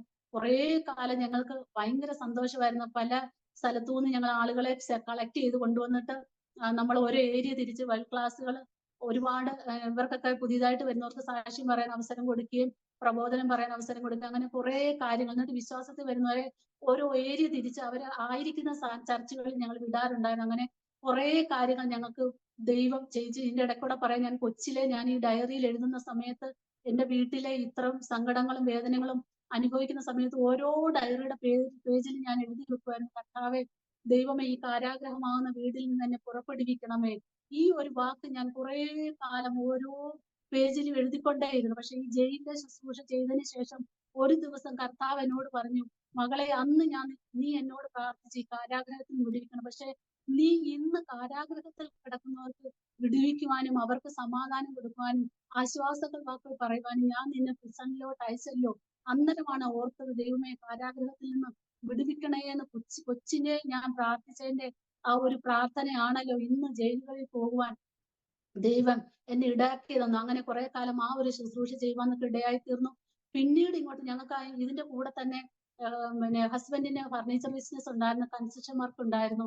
അങ്ങനെ ഇങ്ങോട്ട് വളരെ പ്രോഗ്രസ് ആയിട്ടുള്ള ഒരു ബിസിനസ് ആയിരുന്നു. ആ സമയത്ത് വളരെ എന്ത് പറഞ്ഞ ഒരു ദിവസം ഒരു സാധനമെങ്കിലും പോകാത്ത ദിവസമില്ല ഫർണിച്ചർ സാധനം. അത്രമാത്രം പുരോഗതിയിൽ ഇങ്ങോട്ട് വരുന്നിരുന്ന സമയത്താണ് നമ്മുടെ കോവിഡ് സ്റ്റാർട്ട് ചെയ്യുന്നതും ഈ ഫർണിച്ചറുകൾ പല ആൾക്കാരുടെ കയ്യിലായിപ്പോയി. അങ്ങനെ പിന്നീട് നമ്മൾ പൈസ കളക്ട് ചെയ്യാൻ ചെയ്യുന്ന സമയത്ത് അവർ കൊറോണയാണ്, അതുകൊണ്ട് ഞങ്ങളെ ബുദ്ധിമുട്ടിക്കരുതെന്ന് പറയും. അങ്ങനെ ലക്ഷങ്ങൾ ബാധ്യതയായി തീരുവന്നുണ്ട്. 2-3 വർഷത്തേക്ക് പുറത്തു പോകാൻ കഴിയാതെ അകത്ത് തന്നെ ഇരുന്നു നമ്മൾ ഇതൊക്കെ അങ്ങോട്ടും ഇങ്ങോട്ടൊക്കെ ലോൺ എടുത്തും പലിശ ഇങ്ങനെയൊക്കെ എടുത്തിട്ടാണ് നമ്മൾ ഈ ബിസിനസ് റോൾ ചെയ്ത് മുന്നോട്ട് കൊണ്ടുപോകുന്നത്. അപ്പം നമ്മൾ ആ ഒരു അവസ്ഥയിൽ നമ്മുടെ ഈ തടികൾ ഒരു 7-8 ലക്ഷം രൂപയുടെ തടികൾ നമ്മുടെ വീട്ടിലും തൊട്ടുപിറകെ കുടുംബ വീടുണ്ട്, അവിടെയും അയലത്തെ വസ്തുവിനകത്തൊക്കെ ഇട്ടേക്കുകയാണ്. ഈ കൊറോണ സമയത്ത് ഈ 2-3 വർഷം ഈ തടികളെല്ലാം അവിടെ കിടന്ന് അത് പൊടിഞ്ഞു വാരി പോവാൻ ഇടയായി തീർന്നു. അങ്ങനെ ഹസ്ബൻഡിന് വളരെ വിഷമം തോന്നി.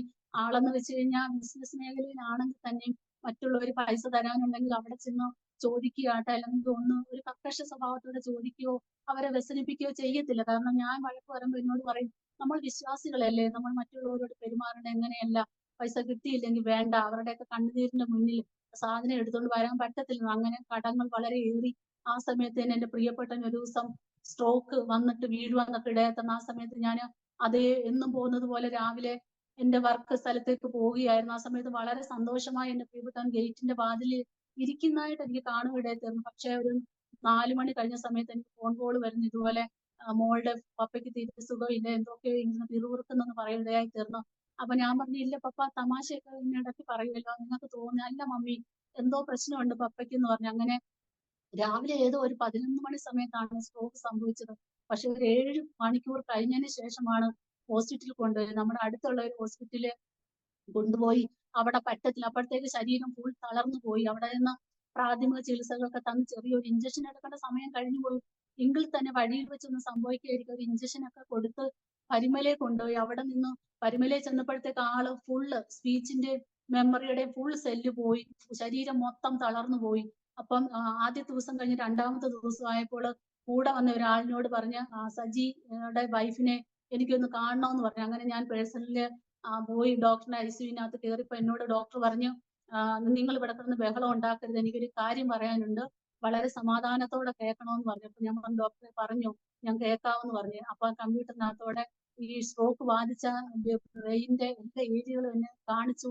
സ്പീച്ചിന്റെ മെമ്മറിയുടെ ഒരു സെൽ ശേഷിക്കാതെ മൊത്തം പോയി. ഇനി ഹസ്ബൻഡ് സംസാരിക്കത്തില്ല, ഇനി ഒരിക്കലും ജീവിതത്തിൽ തിരിച്ചു വരത്തില്ല, 3.5 ദിവസം മാത്രം ജീവിക്കത്തുള്ളൂ, അതുകൊണ്ട് വേണ്ട ക്രമീകരണങ്ങൾ ചെയ്തോ, ഇവിടെ കിടന്ന് കരയരുത്, എന്തുവാന്ന് വെച്ച് കഴിഞ്ഞാൽ നിങ്ങൾ ചെയ്തോ എന്ന് പറഞ്ഞു. ആ സമയത്തേക്ക് എനിക്ക് എന്ത് ചെയ്യണമെന്ന് അറിയത്തില്ല. കർത്താവെ വിശ്വാസത്തിൽ ഇറങ്ങി തിരിച്ചിട്ട്, ദൈവമേ അങ്ങയുടെ നാമം ദുഷിക്കപ്പെടുകയോ, ഞങ്ങൾ ആരോട് എന്ത് മറുപടി പറയും അപ്പ എന്ന് പറഞ്ഞിട്ട് ICU വെളിയിൽ വന്നിട്ട് ഞാൻ ഒരുപാട് കരകളിടയായി തീർന്നു.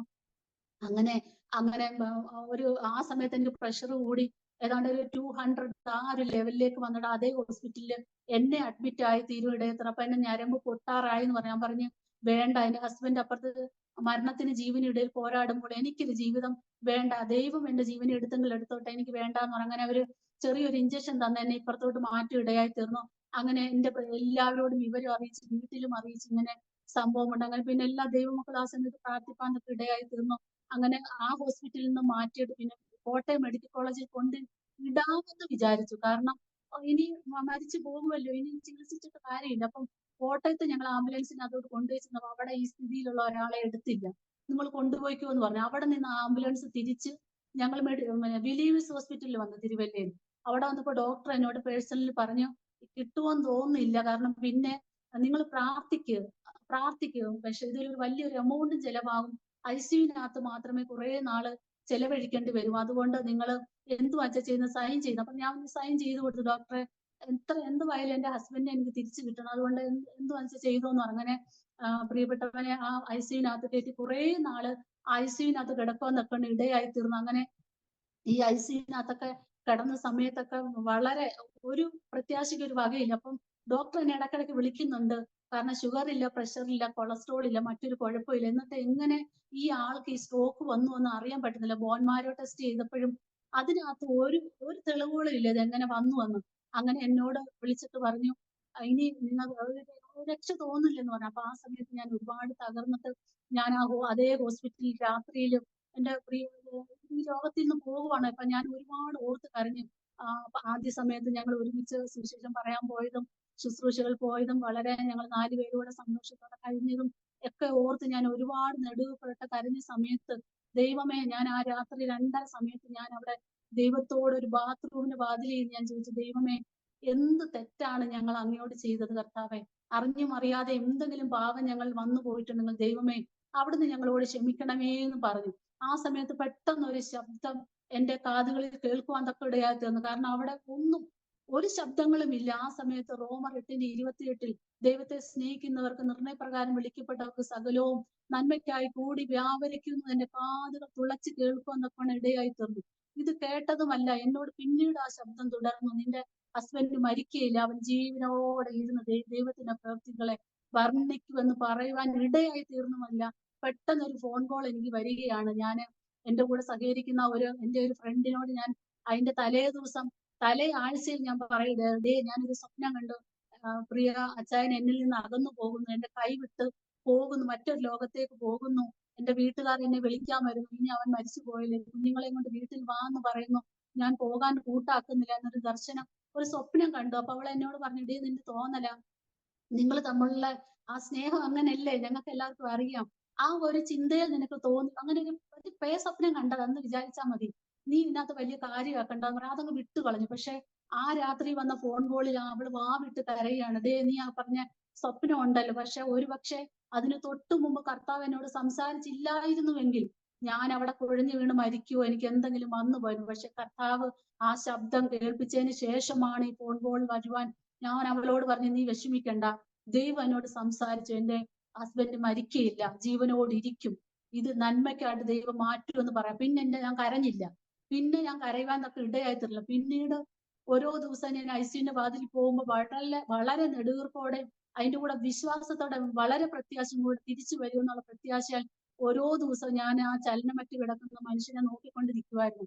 അങ്ങനെ ഒരു ദിവസം ഞാൻ വെളിയിൽ ഞാൻ റെന്റിന് താമസിക്കുമായിരുന്നു, ഹോസ്പിറ്റലിന്റെ വെളിയിൽ. അപ്പൊ ഞാൻ ഒരു ദിവസം ഞാൻ ഇറങ്ങുന്നതിന് തൊട്ട് മുമ്പ് ഞാൻ ഇപ്രകാരം പ്രാർത്ഥിച്ചു, കർത്താവെ, ഇന്നൊരു അത്ഭുതം നടക്കണേ, ആ ചെറിയ വിരലെങ്കിലും അനക്കി എന്നെ വിളിക്കുവാൻ ഇടയാക്കണേ എന്ന് പറഞ്ഞുകൊണ്ട് ഞാൻ ICUവിന്റെ വാതിൽ ചെന്ന് അന്ന് ആ ന്യൂറോ വിഭാഗത്തിലുള്ള ഡോക്ടർ സുജിൻ കോശി, അദ്ദേഹത്തോട് ഞാൻ പറഞ്ഞു, അദ്ദേഹം പറഞ്ഞു പിന്നെ ഇന്ന് കാണാൻ വന്നതാണോ എന്നൊക്കെ വിശേഷം ചോദിച്ച് ഇങ്ങനെ വാതിലിൽ നിന്ന സമയത്ത് ഞാൻ അങ്ങോട്ട് നോക്കിയല്ല, എന്നെ കാണാൻ ആകുന്ന ആ രീതിയിലാണ് ഹസ്ബൻഡ് കിടക്കുന്നത്. അവിടെ നിന്നുകൊണ്ട് ഞാൻ അതിശയപ്പെടുമാറ് ആ തളർന്നു കിടക്കുന്ന കൈ പതുക്കെ പൊക്കിയിട്ട് ഒരു വിരൽ മാത്രം പൊക്കി എന്നെ ഇങ്ങനെ വിളിച്ചു. ഇങ്ങനെ വിളിച്ച സമയത്ത് ഞാൻ സന്തോഷം കൊണ്ട് ഡോക്ടറെ ഹസ്ബൻഡ് വിളിക്കുന്നു പറയാ, അങ്ങനെ പറയാൻ കഴിയില്ലല്ലോ. അപ്പൊ ഡോക്ടർ നോക്കുമ്പോ ശരിയാ, വിരൽ പൊക്കിയിട്ട് കണ്ണ് നിറഞ്ഞൊഴുകി എന്നെ വിളിക്കുന്നു. പെട്ടെന്ന് ചെല്ലെന്ന് പറഞ്ഞിട്ട് ഞാൻ അകത്തോട്ട് ചെല്ലുകയല്ല. പോകുന്നത് കൊള്ളാം, ഒരു കണ്ണുനീര് പോലും മുന്നിൽ നിന്ന് കാണിക്കരുത്, അതിന് താങ്ങാനുള്ള ഒരു കരുത്തില്ല, 24 മണിക്കൂറിനുള്ളിൽ ഒരു സ്ട്രോക്ക് വരും, അതുകൊണ്ട് വിഷമിപ്പിക്കുന്ന ഒരു കാര്യങ്ങൾ ഇവിടെ ചെയ്യരുതെന്ന് പറഞ്ഞു. അങ്ങനെ അകത്ത് പോവുകയല്ല. എന്നെ കണ്ടതും എന്തൊക്കെയോ ചോദിക്കുകയാണ്, കുഞ്ഞുങ്ങൾ എന്തെന്നോ എന്തൊക്കെയോ അന്വേഷിക്കുക. അപ്പോൾ നെടുവപ്പെട്ട് കരയുന്ന കണ്ടപ്പോഴേ ഡോക്ടർ പറഞ്ഞു ഇറങ്ങി പോന്ന് പറഞ്ഞു. അങ്ങനെ ഞാൻ വെളിയിൽ വന്നു. പിന്നീട് അങ്ങോട്ട് അതിശയങ്ങളായിരുന്നു. പിന്നീട് ഓരോ ദിവസം കഴിയുന്തോറും ശരീരത്തിന്റെ ഓരോ കൈകാലുകൾ അനക്കി, പിന്നെ വിരലുകൾ അനക്കി, പിന്നീട് അത് വാർഡിലോട്ട് മാറ്റി കുറെ നാൾ ഹോസ്പിറ്റലിലായിരുന്നു. അതിനുശേഷം വീട്ടിൽ ആംബുലൻസിൽ തന്നെയാണ് ചലനമറ്റവനെ പോലെ ദേഹം മൊത്തം യൂറിൻ, എല്ലാത്തിനും ഫുഡായാലും യൂറിൻ എല്ലാത്തിനും ഈ ട്യൂബുകൾ ഘടിപ്പിച്ച ഒരു ശരീരമായിരുന്നു വീട്ടിൽ കൊണ്ട് ഇറക്കി മുറിയിലോട്ട് കയറ്റി കിടത്തിയത്. ആ കിടപ്പിൽ ഏറെ നാളുകൾ ആ ട്യൂബ് ഇട്ട് അങ്ങനെ ഒരു കിടപ്പ് ഇടയായി തീർന്നു. അന്ന് ഡോക്ടർ എന്നോട് പറഞ്ഞൊരു കാര്യമുണ്ട്, ഇത് ഒരിക്കലും തിരിച്ചു വരത്തില്ല, മരിച്ചു പോകും. പക്ഷെ അഥവാ ഒരു മിറക്കിൾ സംഭവിച്ച് തിരിച്ചു വന്നാൽ തന്നെ ഒരായുഷ്കാലം മുഴുവനും ചലനമറ്റ് കിടക്കുമെന്ന് പറഞ്ഞു, എഴുന്നേക്കത്തില്ലെന്ന് പറഞ്ഞു. അപ്പോൾ ഞാൻ വിചാരിച്ചു ഇനി പക്ഷെ അവിടെ വാർഡിലോട്ട് കൊണ്ടുവന്ന്, പിന്നെ വീട്ടിൽ കൊണ്ടുവന്ന ശേഷം വീട്ടിൽ കുറെ ചികിത്സകളൊക്കെ ചെയ്തു. ഫിസിയോതെറാപ്പി, സ്പീച്ചിന്റെ ഒരക്ഷരം പോലും സംസാരിക്കത്തില്ല, ഒരു മൂളൽ മാത്രമേ ഉള്ളായിരുന്നു. അപ്പൊ ആ സമയത്ത് ഇങ്ങനെയൊക്കെയുള്ള തെറാപ്പികൾ വേണമെന്ന് പറഞ്ഞുകൊണ്ട് നമ്മൾ അവിടെ ചെയ്തു തുടങ്ങിയായിരുന്നു. പക്ഷേ ആ തെറാപ്പികൾ ആദ്യം ഒന്നും ഫലം ചെയ്തില്ല. എങ്കിലും ദൈവമക്കൾ പല സ്ഥലത്തിരുന്ന് പ്രാർത്ഥിച്ച് അത്ഭുതം എന്ന് പറയട്ടെ, ഒരു ദിവസം ഇതുപോലെ ഫുഡ് ഇങ്ങനെ ട്യൂബിനകത്തോട്ട് കൊടുത്ത് ഇരുന്ന സമയത്ത് ഒരു തുമ്മൽ തുമ്മി. ആ സമയത്ത് ഈ മൂക്കിലെ ട്യൂബ് തെറിച്ചു പോയി. പിന്നീട് ആ ട്യൂബ് ഇടാൻ ഹസ്ബൻഡ് സമ്മതിച്ചില്ല. ഇനി കൈവച്ച് ആംഗ്യം കാണിച്ച് ഇനി ട്യൂബ് ഇടണ്ട, സ്പൂണിന് കോരി കൊടുത്താൽ മതി പറഞ്ഞു. ആ ട്യൂബ് ഇളക്കി. അത് കഴിഞ്ഞിട്ട് അടുത്ത ഒരു ചെക്കപ്പിന് പോയ സമയത്ത് യൂറിന്റെ ഇത് മാറ്റി. അപ്പോഴും എഴുന്നേറ്റിട്ടില്ല. പിന്നെ ഒരു ദിവസം ഇതുപോലെ മക്കൾ രണ്ടുപേരിൽ ഒരാൾ ഒരു കുരുത്തക്കേട് കാണിച്ചു വെച്ചു. ഈ കുസൃതി കാണിച്ച സമയത്ത് അവിടെ കിടന്നുകൊണ്ട് കാണുകയാണ്. ആ സമയത്ത് ഞങ്ങൾ നോക്കിയപ്പോഴത്തേക്ക് ഒരു മുറി കഴിഞ്ഞിട്ട് അടുത്ത മുറി ഞാൻ തൂക്കാൻ വേണ്ടി ഇങ്ങോട്ട് ചൂലുമായിട്ട് വന്നതുമല്ല, ഞാൻ നോക്കുമ്പോൾ ചേറയിൽ ഇരിക്കുന്ന രംഗമാണ് കാണുന്നത്. ഞങ്ങൾക്ക് എന്ത് ചെയ്യണമെന്ന് അറിയത്തില്ല. കണ്ണിൽ മുമ്പിൽ എന്താ ഈ കാണുന്നത്? ആ തളർന്നു കിടന്ന ആൾ ചേറയിൽ ഇരിക്കുന്നു. ഞങ്ങൾ പെട്ടെന്ന് പോയി, അയ്യോ ഇതെന്താന്ന് പറഞ്ഞിട്ട് പിടിച്ച് അതേ ലെവലിൽ കിടത്തിയപ്പോഴത്തേക്ക് ഒരു ഭാഗം നോർമൽ ആയിട്ടുണ്ട്, പക്ഷെ ഒരു ഭാഗം തന്നെ തളർന്ന ഒരവസ്ഥയിൽ ഇരിക്കുക. അങ്ങനെ ആ സമയത്ത് അങ്ങനെ ഒരു ചില വ്യത്യാസങ്ങളുണ്ടായി. പിന്നീട് ഓരോ ദിവസം കഴിയുന്തോറും പതുക്കെ പിച്ച വെച്ച് തന്നെ പൂർണ്ണ ആരോഗ്യത്തിൽ തിരിച്ചു വരുവാൻ തക്കണം കർത്താവ് സഹായിച്ചു. അങ്ങനെ ആ സമയത്തേക്ക് നമ്മുടെ എല്ലാം നഷ്ടപ്പെട്ടു. നമ്മുടെ ബിസിനസ് എല്ലാം തകർന്നു വാരി, നമ്മുടെ വീട് ചെയ്യുവാൻ തക്കണ എഗ്രിമെന്റ് എഴുതി എല്ലാം തിരിച്ചു. പിന്നെ പൈസ തിരിച്ചു കൊടുക്കേണ്ടി വന്നു. ഒരുപാട് ഇങ്ങോട്ട് തരാനുള്ള പൈസയെക്കാൾ കൂടുതൽ നമ്മൾ തിരിച്ച് അങ്ങോട്ട് കൊടുക്കേണ്ടതായിട്ടുള്ള അവസ്ഥകളൊക്കെ വന്നു. അങ്ങനെ നമ്മുടെ ജീവിതത്തിലെ നമ്മൾ കഷ്ടപ്പെട്ടതും നേടിയതും എല്ലാം ആ സമയത്ത് പോയി അവസാനം ഒരു സീറോയിൽ എത്തുന്ന അവസ്ഥയിൽ ഞങ്ങൾ ഇടയായി തീർന്നു. ആ സമയത്ത് നമുക്ക് ഒരു പ്രത്യാശയില്ല, ഒന്നുമില്ല. അവസാനം ഞങ്ങൾ കുടുംബത്തായിരുന്നു താമസിച്ചുകൊണ്ടിരുന്നത്. പിന്നീട് അടുത്തുള്ള ഒരു വീട്ടിലോട്ട് മാറി. ആ വീട് നമുക്ക് വാങ്ങിക്കണം എന്നുള്ള രീതിയിൽ അത് പിന്നെ സെയിൽ ചെയ്യാൻ വേണ്ടിയിട്ടേക്ക് ആ വീട്ടിൽ ഞങ്ങൾ താമസിച്ചുകൊണ്ട് ആ വീട് വാങ്ങിക്കാനുള്ള ഇഷ്ടത്തിൽ ഞങ്ങൾ അതിനുള്ള തയ്യാറെടുപ്പിൽ ഇരുന്നപ്പോഴാണ് ഈ കൊറോണ വന്നതും പിന്നീട് ഈ ഹസ്ബൻഡിന് രോഗമായിട്ട് മാറിയത്. ആ സമയത്ത് പിന്നെ ഞങ്ങൾ ആ മോഹം ഉപേക്ഷിച്ചിട്ട് ആ പ്രിയപ്പെട്ടവരോട് വിളിച്ചു പറഞ്ഞു, വീട് ഞങ്ങൾക്ക് വേണ്ട, ഞങ്ങൾ പോവുകയാണെന്ന് പറഞ്ഞു. ഞങ്ങൾ അവിടെ നിന്ന് മാറി. പിന്നീട് ഞങ്ങൾ വേറൊരു വീട്ടിലോട്ട് റെന്റിനും. ആ സമയത്തൊക്കെ പ്രിയപ്പെട്ടവൻ ജീവിതത്തിലോട്ട് വന്നെങ്കിൽ തന്നെയും പൂർണ്ണമായിട്ട് ഒരു നോർമൽ ആയിട്ടില്ല. സംസാരമൊക്കെ വളരെ കുറവാണ്, മെമ്മറി കുറവാണ്, ഭയങ്കര ബുദ്ധിമുട്ടാണ്, നടക്കാനും ജോലികൾ ചെറുതായിട്ടൊക്കെ ചെയ്യാൻ തന്നെ ബുദ്ധിമുട്ട്. ആ ഒരു അവസ്ഥയിൽ ഞങ്ങൾ അവിടെ നിന്ന് അങ്ങ് മാറുവാന്നൊക്കെ ഇടയായി തീർന്നു. അങ്ങനെ പിന്നീട് എന്റെ പ്രിയപ്പെട്ടവരൊക്കെ വന്നിട്ട് ഞങ്ങളോട് പറഞ്ഞു, ഇനിയിപ്പോ മക്കളൊക്കെ വളർന്നു വരട്ടെ, അവർ വന്നതിന് ശേഷം നിങ്ങൾക്ക് വീടാകും, ഇപ്പൊ ഉള്ളത് കൊണ്ടൊക്കെ തൃപ്തിപ്പെട്ട് ജീവിച്ചു, ഇത്രമാത്രം ബാധ്യതകളും കാര്യങ്ങളും ഒക്കെ ഉണ്ടല്ലോ, അതുകൊണ്ട് ഇത് ഉള്ളത് കൊണ്ട് തൃപ്തിപ്പെട്ട് ജീവിക്കാൻ നിങ്ങൾക്ക് സാധിക്കുമെന്ന് പറഞ്ഞ് ഞങ്ങൾ അങ്ങനെ മറ്റൊരു ഭവനത്തിൽ താമസിച്ചുകൊണ്ടിരുന്ന സമയത്താണ് അത്ഭുതകരമായിട്ട് കർത്താവ് ഞങ്ങൾക്ക് ഒരു പ്രതീക്ഷയില്ലായിരുന്നു, ഒരു പ്രതീക്ഷയും ഇല്ലാതിരുന്ന സ്ഥാനത്ത് ഞങ്ങൾക്ക് ഒരു വീട്, കുറച്ച് വസ്തു, അതായത് 24 ജനുവരിയിൽ ഞങ്ങൾക്ക് വസ്തു അത്ഭുതകരമായിട്ട് കർത്താവ് ഞങ്ങളെ സഹായിച്ചിട്ട് ഞങ്ങൾക്ക് വസ്തു മേടിക്കാനൊക്കെ ഇടയായി തീർന്നു. പിന്നീട് ആ വർഷത്തിൽ തന്നെ ഞങ്ങൾക്ക് വീടിന് ആരംഭം ഇടുവാൻ തക്കൊണ്ട് ഇടയായി തീർന്നു. ഇതൊക്കെ ഭയങ്കര അത്ഭുതകരമായിട്ടുള്ള ഒരു വിടുതലായിരുന്നു ആ സമയത്ത് നടന്നുകൊണ്ടിരുന്നത്. ഒരു പ്രതീക്ഷയ്ക്കും വകയില്ല. എല്ലാവരും ഞങ്ങളെ തള്ളി പറഞ്ഞ് ഞങ്ങളുടെ വിശ്വാസത്തെ പഴിച്ചു പറഞ്ഞു. നിങ്ങള് മിനിസ്റ്റർ ചെയ്തവരായിരുന്നല്ലോ, പ്രിസണിൽ പോയി മിനിസ്റ്റർ ചെയ്യുന്നവരായിരുന്നു, നിങ്ങൾ ബൈബിൾ താത്തു വെക്കാത്തവരായിരുന്നു, നിങ്ങൾക്ക് എന്തുകൊണ്ട് ഇത് സംഭവിച്ചു എന്നൊക്കെ പറഞ്ഞ് കുറെ കുറ്റപ്പെടുത്തലുകളും ഒറ്റപ്പെടുത്തലുകളും മാനസിക നില തകർക്കുന്ന രീതിയിലുള്ള വിഷമങ്ങൾ എന്റെ വീട്ടിൽ നിന്നപ്പോൾ ഞാൻ അനുഭവിച്ചതിനേക്കാൾ 100 ഇരട്ടി വിഷമങ്ങൾ ഞാൻ ഈ സ്ട്രോക്ക് വന്ന സമയത്ത് അനുഭവപ്പെടുന്നുണ്ട്. കാരണം ഈ കുഞ്ഞുങ്ങളെയും കൊണ്ട് ആ സമയത്ത് കൊറോണ ടൈം ആയതുകൊണ്ട് ആരും ഭവനത്തിൽ വരത്തില്ല, ആരെയും ഭവനത്തിൽ കയറ്റരുന്ന ഡോക്ടേഴ്സ് പറഞ്ഞിട്ടുണ്ട്. അങ്ങനെ 3-6 മാസക്കാലം ഗേറ്റ് അടഞ്ഞു തന്നെ കിടക്കുകയാണ്. വീട്ടിലുള്ളവർക്കെല്ലാം കൊറോണ ബാധിച്ചു.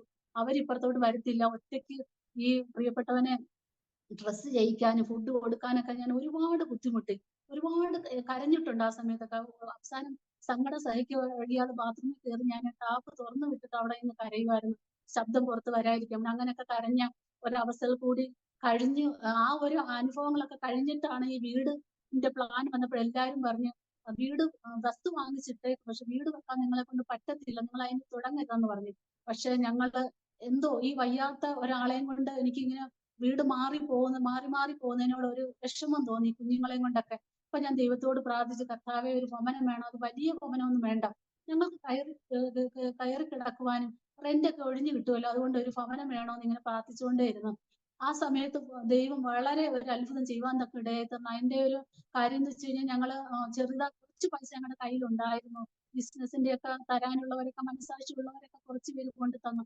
അങ്ങനെയൊക്കെയുള്ള കുറച്ച് പൈസ ഉണ്ടായിരുന്നു. അങ്ങനെ കയ്യിലുള്ള വളരെ ചെറിയ പൈസ കൊണ്ട് ഞങ്ങൾ ഈ വീടിന് ആരംഭം ഇടുവാന്നൊക്കെ ഇടയായി. അങ്ങനെ ഈ ഫൗണ്ടേഷൻ കല്ലിടുന്ന ദിവസം ഞങ്ങള് കല്ലിടുന്നതിന് ഒരാഴ്ചക്ക് മുമ്പ് ഞാനിങ്ങനെ വീട്ടിൽ ഇരുന്ന് പ്രാർത്ഥിച്ചുകൊണ്ടിരുന്ന സമയത്ത് എന്റെ ഉള്ളിൽ ഇങ്ങനെ ഒരു ആശയം, ഇങ്ങനെ ഒരു ഐഡിയ തോന്നി. കാരണം വെച്ച് കഴിഞ്ഞാൽ നമ്മുടെ പൂർവ്വപിതാക്കന്മാർ, നമ്മള് എബ്രായർ ലേഖനം 11-ാം അധ്യായത്തിൽ വായിക്കുമ്പോൾ വിശ്വാസത്താൽ അബ്രഹാം, വിശ്വാസത്താൽ ഹാനോക്ക്, വിശ്വാസത്താൽ നോഹ, അപ്പൊ അവര് ഒരു നമ്മൾ പറയുന്ന പോലെ തന്നെ അവർ ഒന്നും കണ്ടിട്ടല്ലേ ലോകത്ത് ജീവിച്ചത്. അവരുടെ ജീവിതത്തിൽ ആരംഭം കുറിച്ചത് വിശ്വാസ ചുവടിലാണ്. അവർ പ്രത്യാശ വിശ്വാസത്തിലാണ് ഈ ലോകത്ത് ജീവിച്ചത്. അതുപോലെ നമുക്ക് എന്തുകൊണ്ടായിക്കൂടാ. അപ്പൊ എന്റെ മനസ്സിൽ ഒരു പൊട്ടപ്രാർത്ഥന അതുപോലെ ഞാൻ പ്രാർത്ഥിച്ചുകൊണ്ടിരിക്കുകയാണ്.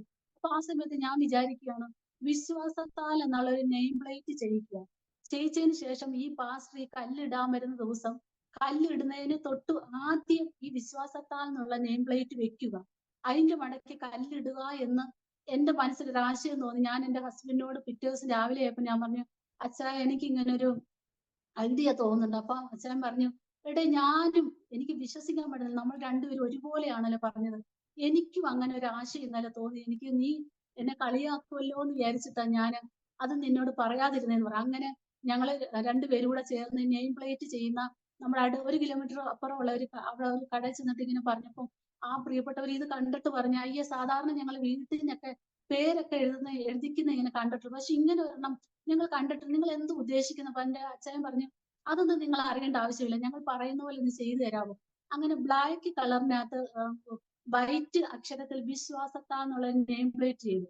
പാസ്റ്റർ ഈ കല്ലിടാൻ വരുന്ന ദിവസം പാസ്റ്ററിന്റെ കയ്യിൽ ഞങ്ങൾ ഇത് എടുത്തു കൊടുത്തു. പാസ്റ്റർ ഇതെന്തുവാ ഒന്നും മനസ്സിലാവുന്നില്ല പറഞ്ഞു, പാസ്റ്ററെ ഇത് ആദ്യം വെക്കണോന്ന് പറഞ്ഞു. വിശ്വാസത്താന്നുള്ള വെച്ചതിന് ശേഷം അതിന്റെ മണ്ടയ്ക്ക് കല്ല് വെച്ചാൽ മതി എന്ന് പറഞ്ഞു. അങ്ങനെ എന്റെ ഫ്രണ്ട്സ് ഒക്കെ ഒരുപാട് പേരുണ്ട്, എന്റെ റിലേറ്റീവ് പെട്ടവരൊക്കെ ഉണ്ട്. അവരൊക്കെ വന്നിങ്ങനെ നിൽക്കുന്ന സമയത്ത് ഇതിങ്ങനെ ചെയ്തപ്പോൾ അവർ ഭയങ്കരമായിട്ട് ചിരിച്ച് കളിയാക്കി, പ്രിയ ഇതെന്ത് കാണിക്കുന്നതെന്ന് ചോദിച്ചു.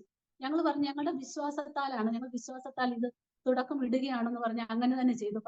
എന്റെ പ്രിയമുള്ളവരെ, സത്യം പറഞ്ഞു കഴിഞ്ഞാൽ അതിന് പിറ്റേ ദിവസം മുതൽ ഭയങ്കര അത്ഭുതമാണ് ചെയ്തുകൊണ്ടിരിക്കുന്നത്. ഇതിന്റെ ഇടയിൽ ഈ കല്ലിട്ടതിന് ശേഷം 2 ദിവസം കഴിഞ്ഞപ്പോഴത്തേക്ക് എന്റെ മാതാവിനെ ഒന്ന് കാണാൻ വേണ്ടി ഞാൻ എന്റെ മകളും കൂടി ഇങ്ങനെ പോയിട്ട് തിരിച്ചു വരുന്ന വഴിയിൽ എന്റെ മോൾ എന്നോട് പറയും, മമ്മി എന്ത് ഉദ്ദേശത്തിലേ പപ്പയും മമ്മിയും കൂടി ഇതിന് തുടക്കം ഇട്ടത്, പൈസയൊക്കെ ഒന്നും ഇല്ലല്ലോ, അപ്പൊ ഇത് നെയിം പ്ലേറ്റ് ചെയ്തൊക്കെ വെച്ചു, ശരി ഓക്കെ നമുക്ക് വിശ്വാസമുണ്ട് എങ്കിലും. അപ്പൊ ആ സമയത്ത് ഞങ്ങൾ സംസാരിച്ചു വരുന്ന കൂട്ടത്തിൽ പെട്ടെന്ന് എന്റെ ഹൃദയത്തിൽ ഒരു എമൗണ്ട് കാണിക്കുക. അപ്പൊ ഞാൻ അവിടെ അങ്ങ് നിന്നു. ഒരു വീട് കഴിഞ്ഞൊരു വളവ് വരുന്ന ഒരു ഈറയൊക്കെ നിൽക്കുന്ന ഒരു സൈഡില്ല. അപ്പൊ അവിടെ നിന്ന സമയത്ത് മോളെ എന്നോട് ചോദിച്ചു, മമ്മി എന്താ പെട്ടെന്ന് സ്റ്റക്ക് ആയി ഞാൻ നിൽക്കുന്നതെന്ന് ചോദിച്ചു. ഞാൻ പറഞ്ഞു, മോളെ പെട്ടെന്ന് എന്റെ ഉള്ളിൽ ഇങ്ങനെ ഒരു എമൗണ്ട് കാണിക്കുന്നു. പെട്ടെന്ന് തുടർന്ന് എന്നോട് പറയുകയാണ്, ഈ എമൗണ്ട് ഞാൻ നിനക്ക് തരും, നിന്റെ വീടിന്റെ ഡെഡിക്കേഷൻ ഒക്കെ കഴിഞ്ഞ് നിങ്ങൾ സ്വസ്ഥതയോടെ ഇരിക്കുന്ന സമയത്ത് നിങ്ങൾ ഈ തുടക്കമിടുന്ന ഈ സമയം മുതൽ ഈ ഭവനം പണിഞ്ഞു തീരും വരെയുള്ള കണക്കുകൾ കൂട്ടിക്കഴിഞ്ഞാൽ ഇപ്പോൾ ഞാൻ പറയുന്ന സംഖ്യ തന്നെ ആയിരിക്കും എന്ന് പറഞ്ഞു. പെട്ടെന്ന് ഞാൻ വീട്ടിൽ വന്നിട്ട് എന്റെ മോളോട് പറഞ്ഞു, മോളെ മറക്കാതെ ദൈവം കാണിച്ചു തന്ന സംഖ്യ എഴുതിയിടെന്ന് പറഞ്ഞു. എന്റെ മോൾ പെട്ടെന്ന് ഡയറി കുറിച്ചിട്ടു. എന്നിട്ട് ഞങ്ങൾ അതങ്ങ് വിട്ടു കളഞ്ഞു. അപ്പൊ അതിന്റെ പിറ്റേ ദിവസം മുതൽ ഭയങ്കര അത്ഭുതകരമായിട്ടുള്ള രീതിയിൽ എനിക്കത് എക്സ്പ്ലെയിൻ ചെയ്യാൻ കഴിയില്ല. ഭയങ്കര അത്ഭുതകരമായിട്ട് ഈ വീട് ഇങ്ങനെ ഓരോ ദിവസവും ഇങ്ങനെ ഈ ഇത് ഫൗണ്ടേഷൻ കഴിഞ്ഞിട്ട് പിന്നീട് മോളോട് ഭിത്തി കെട്ടി ഇങ്ങനെ വന്ന സമയത്ത് എന്റെ ഹസ്ബൻഡ് ഈ ഈ പ്ലോട്ടിൽ തന്നെയാണ് എപ്പോഴും. ഞങ്ങൾ മറ്റൊരു സ്ഥലത്ത് റെന്റിന് താമസിക്കുകയാണ്. അവിടെ നിന്ന് രാവിലെ വരും. ഇവിടെ വരുമ്പോൾ ഓരോ കല്ലുകളും വെക്കുമ്പോൾ വിശ്വാസപ്രകാരം കൃപ കൃപ കൃപ എന്ന് അധികം ആൾ സംസാരിക്കത്തില്ല. സംസാരത്തിന് ചെറിയ പ്രശ്നമുണ്ട് ഇപ്പോഴെങ്കിലും കൃപ കൃപ എന്ന് പറഞ്ഞുകൊണ്ട് വിശ്വാസത്താൽ ഓരോ കല്ലും പണിക്കാരുടെ കൂടെ നിന്ന് വെക്കുമായിരുന്നു. അപ്പൊ ഈ പണിക്കാരൊക്കെ ചോദിക്കുമായിരുന്നു, അച്ഛൻ എന്ത് ഈ പറയുന്നതെന്ന്. അപ്പോൾ വിശ്വാസത്താൽ കൃപ കൃപ പറഞ്ഞുകൊണ്ടിരിക്കും. അപ്പൊ ഈ പണി ഈ ഫൗണ്ടേഷൻ ആദ്യം ഫൗണ്ടേഷൻ ചെയ്ത സമയത്ത് ഒരു അത്ഭുതം ഇവിടെ നടന്നെന്ന് വെച്ച് കഴിഞ്ഞാൽ, എന്റെ പ്രിയപ്പെട്ടവരെ, ഒരു അത്ഭുതം നടന്നെന്ന് വെച്ച് കഴിഞ്ഞാൽ ഈ ഭയങ്കര അതിശക്തമായ ഒരു മഴ ആ ദിവസം ഉണ്ടായി. ഫൗണ്ടേഷന് ബെൽറ്റ് വാർക്കുണ്ടെന്ന് ആ സമയത്ത് ഏതാണ്ട് 20-25ഓളം ചാക്കുകൾ പൊട്ടിച്ച് ആ സിമന്റ് ഇങ്ങനെ തറയിൽ ഇട്ടുകൊണ്ടിരിക്കുന്ന ടൈമിൽ ഭയങ്കര അതിശക്തമായ മഴയും കാറ്റും കോളും വന്നപ്പോൾ പെട്ടെന്ന് ഹസ്ബൻഡ് എന്നെ ഫോൺ ചെയ്തിട്ടേ, ആകെ നമ്മൾ വലയുന്ന ലക്ഷ്യമാണ് കാണുന്നത്. ഇവിടെ ഒന്നുമില്ല ഇതിന്റെ മുകളിൽ. ഇവിടെ ഒറ്റപ്പെട്ട ഒരു വീടാണ്, തുറസായ സ്ഥലമാണ്, അടുത്ത് വീടുകളില്ല. ഇവിടെ ഇതിന്റെ മുകളിൽ എന്ത് ഇടുപെടുന്ന് അറിയത്തില്ല. പണിക്കാരാകെ വിഷമിച്ചിരിക്കുന്നു, എന്ത് ചെയ്യണമെന്ന് അറിയത്തില്ലെന്ന് പറഞ്ഞു തീരുകയല്ല. അതിശക്തമായ മഴ, ഈ റോഡിലെ മണ്ണൊക്കെ ഒലിച്ചു പോകുന്ന രീതിയിലുള്ള മഴ പെയ്തിട്ട് ഞാൻ ആകെപ്പാട് വീട്ടിലിരുന്ന് ഉരുകി.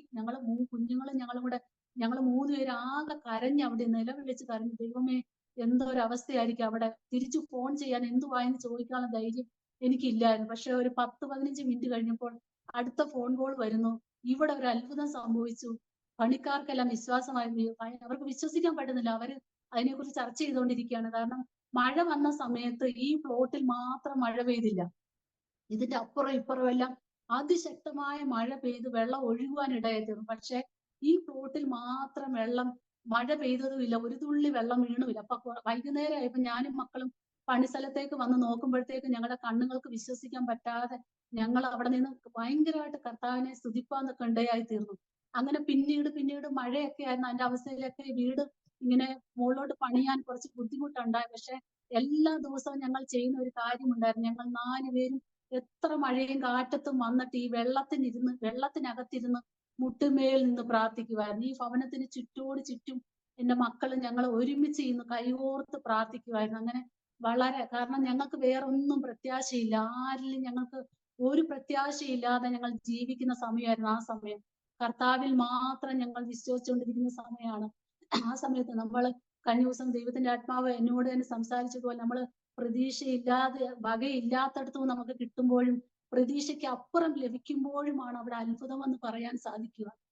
അതുപോലെ തന്നെ ഈ ഒരു ഭവനത്തിന്റെ പണി അപ്രകാരം ഞങ്ങൾ എല്ലാ ദിവസവും പ്രാർത്ഥിച്ച് ഏകദേശം 5 മാസം തികയുന്നതിന് മുമ്പ് ഈ പണി ഇവിടെ പൂർത്തീകരിച്ച് ഈ ഭവനത്തിന്റെ ഡെഡിക്കേഷൻ കഴിഞ്ഞ ഫെബ്രുവരി 1-ാം തീയതി ഇവിടെ ചെയ്യുവാൻ തക്കവണ്ണം ദൈവം ഇടയാക്കി. ഇതെല്ലാവർക്കും ഒരു അത്ഭുതമായിരുന്നു. കാരണം എന്റെ വീട്ടിലുള്ളവരും പ്രിയപ്പെട്ട എന്റെ ബന്ധുക്കളുള്ളവരൊക്കെ ആയാലും എല്ലാവരും അവരെ കുറ്റം പറഞ്ഞിട്ട് കാര്യമില്ല. കാരണം നിങ്ങളതിൽ 1 രൂപ പോലും ഇല്ലാതെ നിങ്ങൾ എന്തുകൊണ്ട് തുടങ്ങി എന്ന് എന്റെ മാതാപിതാക്കൾ എന്നോട് ചോദിച്ചു. നിങ്ങൾ എന്ത് കണ്ടിട്ടാണ് ഇത് തുടങ്ങിയെന്ന് ചോദിച്ചു. നിങ്ങൾ ചെയ്തത് ഒട്ടും ശരിയായില്ല എന്ന് പറയാൻ ഇടയായിരുന്നു. അങ്ങനെ പലതരത്തിലുള്ള വേദനകളൊക്കെ തന്നുവെങ്കിലും ഞങ്ങൾ ആ വിശ്വാസത്തിൽ നിറച്ചു. കാരണം വിശ്വാസത്താൽ ആ നെയിം പ്ലേറ്റ് ചെയ്ത് കല്ലിട്ടിട്ടുണ്ടെങ്കിൽ കർത്താവ് തന്നെ അതിനെ അടിസ്ഥാനം ഇട്ടു എന്ന് ഞങ്ങൾ വിശ്വസിക്കുന്നു. പിന്നീട് കർത്താവ് അടിസ്ഥാനമിട്ട് നമ്മൾ 127 സങ്കീർത്തനം വായിക്കുമ്പോൾ അതിൽ പറയുന്നത് പോലെ യഹോവ വീട് പണിയാതിരുന്നാൽ പണിയുന്ന വൃദ്ധാധ്വാനി. എന്റെ ലാസ്റ്റ് പറയുന്നുണ്ട്, എന്റെ പ്രിയനോ അത് ഉറക്കത്തിൽ കൊടുക്കുന്നു. ഉറക്കത്തിൽ കിട്ടുന്നത് പോലെ ഞങ്ങൾക്ക് അനുഗ്രഹങ്ങൾ ഞങ്ങൾ അറിയാതെ ഉണ്ട്. ഇതിന്റെ ഇടയ്ക്ക് ഞങ്ങൾ വിശ്വാസത്തിൽ ഇറങ്ങിയ സമയത്ത് നമ്മളുടെ കുറെ വസ്തുക്കൾ നമുക്ക് നഷ്ടമായി തീരുവാൻ ഇടയായി തീർന്നു. അതൊരു ചെറിയ ഒരു പ്രശ്നമൊക്കെ വന്ന് ആ സമയത്ത് നമ്മുടെ ഈ വസ്തുക്കളൊക്കെ നഷ്ടമായി.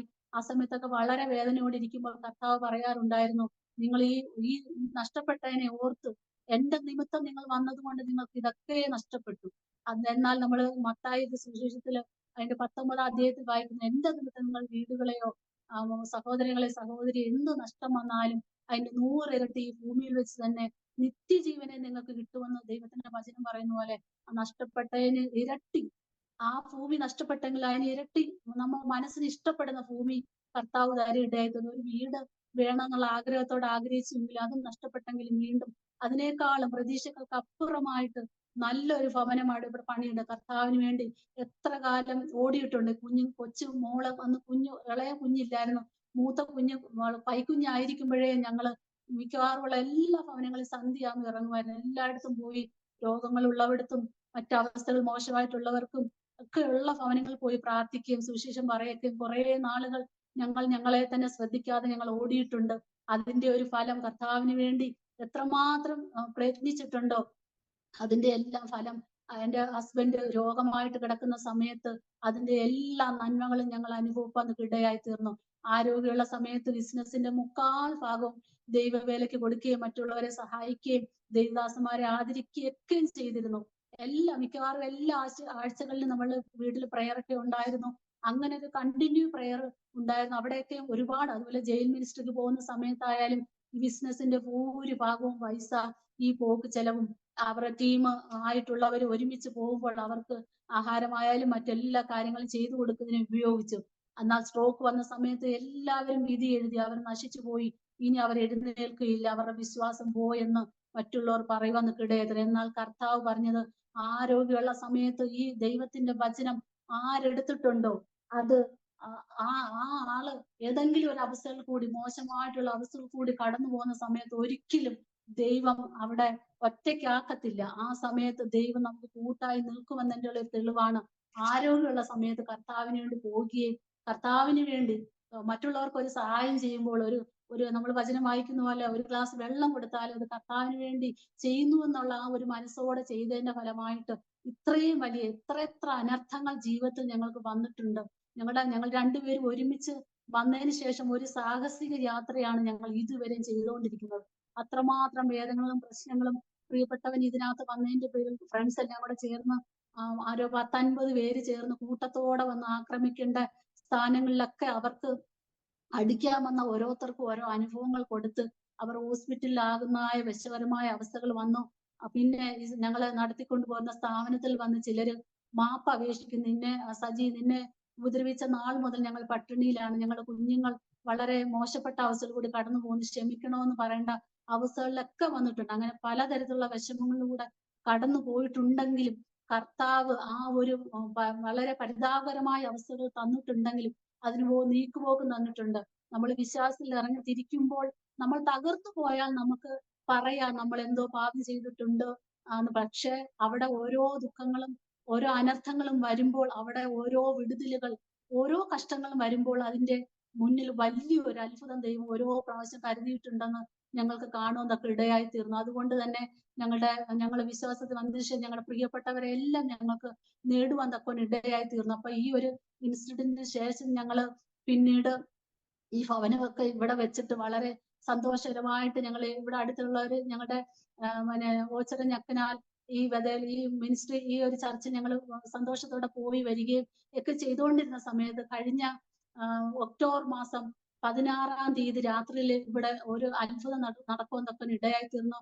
അത് ഇപ്രകാരമായിരുന്നു. ഞങ്ങളുടെ ചർച്ചിൻ്റെതായ ഒരു പ്രയർ ഒക്ടോബർ 1 മുതൽ ഞങ്ങളായിരിക്കുന്ന ഈ ഭവനത്തിൽ ആരംഭിച്ചിട്ട് ഇന്ന് 61-ാമത്തെ ദിവസമാണ്. ഈ ദിവസം വരെ പ്രാർത്ഥന നടന്നുകൊണ്ടിരിക്കുന്നത്. ഈ പ്രാർത്ഥനയുടെ 16 ദിവസം രാത്രിയിൽ ഞങ്ങൾ സൂം മീറ്റിംഗ് കൂടിയാണ് ഞങ്ങളുടെ പ്രാർത്ഥന. ഞങ്ങള് ചർച്ചിലുള്ളവർക്ക് വേണ്ടിയും ഔട്ട്സൈഡിലുള്ള ചർച്ചുകൾക്ക് വേണ്ടിയും സുവിശേഷ വേല ചെയ്യുന്ന എല്ലാ പാസ്റ്റേഴ്സിന് വേണ്ടിയും എല്ലാ അവസ്ഥയിൽ കൂടി കടന്നവർക്ക് വേണ്ടി ഞങ്ങൾ ഇങ്ങനെ ചർച്ചായിട്ട് പ്രാർത്ഥിച്ചുകൊണ്ടിരിക്കുകയാണ്. അപ്പൊ ഈ 16-ാമത്തെ ദിവസം രാത്രിയില് അന്ന് രാത്രി ഞങ്ങൾ ഈ പ്രേയറിന് അറ്റൻഡ് ചെയ്തതിനു ശേഷം ഞങ്ങൾ ഈ മുറിക്കകത്ത് കടന്നു വന്ന ശേഷം എന്റെ ഹസ്ബൻഡ് എന്നോട് പറഞ്ഞു, ഇന്ന് എനിക്ക് ചപ്പാത്തി വേണ്ട, എനിക്കിന്ന് കഞ്ഞി വേണമെന്ന് പറഞ്ഞതുകൊണ്ട് ഞാൻ അല്പം അരിയിട്ട് കുക്കറിനകത്ത് കഞ്ഞി വെച്ച് കുറച്ച് കഴിഞ്ഞപ്പോഴത്തേക്ക് ആ അടുക്കള കിച്ചണിൽ നിന്ന് ഒരു വല്ലാത്ത സൗണ്ട് കേൾക്കുമെന്നൊക്കെ ഇടയായി തീർന്നു. അങ്ങനെ ഞാൻ അതെന്തുവാണെന്ന് നോക്കുവാൻ ചെന്ന ടൈമില് എന്റെ കണ്ണുകൾക്ക് വിശ്വസിക്കാൻ പറ്റാത്ത ചില രംഗങ്ങള് അവിടെ കാണുമെന്നൊക്കെ ഇടയായി തീർന്നു. ഞാൻ ചെന്ന് നോക്കുന്ന സമയത്ത് കുക്കർ അന്തരീക്ഷത്തിൽ പല പ്രാവശ്യം കറങ്ങുന്നത് ഞാൻ കാണുമെന്നൊക്കെ ഇടയായി തീർന്നു. അതിന്റെ കൂടെ തന്നെ തീയും പുകയും ഒക്കെ ആയിട്ട് ഞാനത് പെട്ടെന്ന് എനിക്ക് മുന്നോട്ടായാൻ നോക്കിയപ്പോൾ പെട്ടെന്ന് എന്റെ പുറകിലോട്ട് മാറുക എന്നൊരു ശബ്ദം കേൾക്കുകയുണ്ട്. അങ്ങനെ ഒരു സെക്കൻഡിലോട്ട് ഞാൻ പുറകോട്ട് മാറുകയില്ല. ഞാൻ ഇതെല്ലാം കണ്ടു. സാധാരണയായിട്ട് കുക്കറിന് അപകടം ഉണ്ടാകുമ്പോൾ ഒന്നുകിൽ പൊട്ടിത്തെറിച്ചതിന് ശേഷമാണ് എല്ലാവരും ചെയ്യുന്നത്. പക്ഷെ ഇത് ഞാൻ ദൂരെ മാറി നിന്നോണ്ട് കാണുകയാണ്. കുക്കർ ആദ്യ പ്രാവശ്യം മുകളിൽ പോയി ഇടിച്ചിട്ട് വീണ്ടും അതേ അടുപ്പിൽ വന്ന് ഇടിച്ച് വീണ്ടും ഒരു പ്രാവശ്യം കൂടെ മുകളിൽ പോയിട്ട് ഈ ഗ്ലാസിന്റെ അടുപ്പായിരുന്നു.